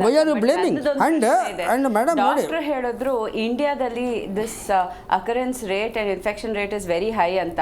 ಬೆಂಗಳೂರಲ್ಲದೆ ಈ ತರ ಒಂದು ಕಾಯ್ದೆ ಇನ್ನೆಲ್ಲಿ ತಗೊಂಡ್ಬಂದಿದ್ದಾರೆ? ಅಲ್ಲಿ ಪಾರಿವಾಳಗಳಿಲ್ವಾ? ಈ ಇನ್ಫಾರ್ಮೇಷನ್ ಏನಾದರೂ ಇದೆಯಾ? What they had put is the health hazards associated with pigeon dropping and feathers. Why are you holding only the pigeons? Zoonotic diseases ಅಲ್ಲಿ ಮ್ಯಾನ್ಯಲ್ ಅಲ್ಲಿ sir ministry of health and family welfare ಸುಮಾರಿದೆ, ಎಲ್ಲದೂ awareness ಮಾಡಿ. ಯಾಕೆ ನೀವು ಬಾಂಬೆ ಥರ ಇಲ್ಲಿ political issue ಮಾಡ್ತಾ ಇದ್ದಾರೆ ಇವರು? ಅಷ್ಟೇ, ಬೇರೇನಿಲ್ಲ. ನಾನು ಹೇಳೋದು ಇಷ್ಟೇ. ಥ್ಯಾಂಕ್ ಯು ವೆರಿ ಮಚ್ 3 ಜನಕ್ಕೆ ಇಷ್ಟೊತ್ತು ಕಾರ್ಯಕ್ರಮಕ್ಕೆ ಜಾಯ್ನ್ ಆಗಿದ್ದಕ್ಕೆ. ಎಸ್, ನೋಡಿದ್ರಲ್ಲ ವೀಕ್ಷಕರು, ಈಗ ಪಾರಿವಾಳವನ್ನು ಸಾಕೋದ್ರಿಂದ ಜೊತೆಗೆ ಆಹಾರವನ್ನು ಹಾಕುವುದರಿಂದಾಗಿ ಈ ರೀತಿ ಆರೋಗ್ಯ ಸಮಸ್ಯೆ ಆಗುತ್ತೆ ಅನ್ನೋದು ನಿಜ. ಬಟ್ ಅದನ್ನು ಕಂಟ್ರೋಲ್ಗೆ ತರಬೇಕಾಗಿರೋದು ಸರ್ಕಾರ. ಈಗ ಆದೇಶನ ಹೊರಡಿಸಿದೆಲ್ಲ, ಆದೇಶದ ತಕ್ಕಂತೆ ಜಾಗ ಇಲ್ಲಿ ಮಾಡಿದ್ದಾರೆ, ಅದು ಕೂಡ ಆಗುತ್ತೆ. ಆಮೇಲೆ ಬಹಳ ಎಚ್ಚರವನ್ನು ವಹಿಸಬೇಕಾಗುತ್ತೆ. ಡಾಕ್ಟರ್ ಹೇಳಿದರು ಇದರಿಂದಾಗಿ ಡೇಂಜರ್ ಕಾಯಿಲೆ ಬರುವಂಥ ಸಾಧ್ಯತೆ ಕೂಡ ಇರುತ್ತೆ ಅಂತೇಳಿ. ಸೊ ಹಂಗಾಗಿ ಬಹಳ ಎಚ್ಚರವನ್ನು ವಹಿಸಬೇಕಾಗುತ್ತೆ. ಇದು ಕೇವಲ ಪಾರಿವಾಳಕ್ಕೆ ಮಾತ್ರ ಸೀಮಿತ ಅಲ್ಲ, ನೀವು ಸಾಕುವಂಥ ಎಲ್ಲ ಪ್ರಾಣಿಗಳು ಕೂಡ ಅನ್ವಯ ಆಗುತ್ತೆ. ಅದು ನಿಮಗೆ ಬಿಟ್ಟಿರುವಂಥ ವಿಚಾರ ಅಂತ ಹೇಳ್ತಾ ಇವತ್ತಿನ ಕಾರ್ಯಕ್ರಮವನ್ನು ಮುಗಿಸ್ತೀವಿ. ನೋಡ್ತಾ ಇರಿ ಜಿ ಕನ್ನಡ ನ್ಯೂಸ್, ಸತ್ಯವೇ ಸುದ್ದಿಯ ಜೀವಾಳ.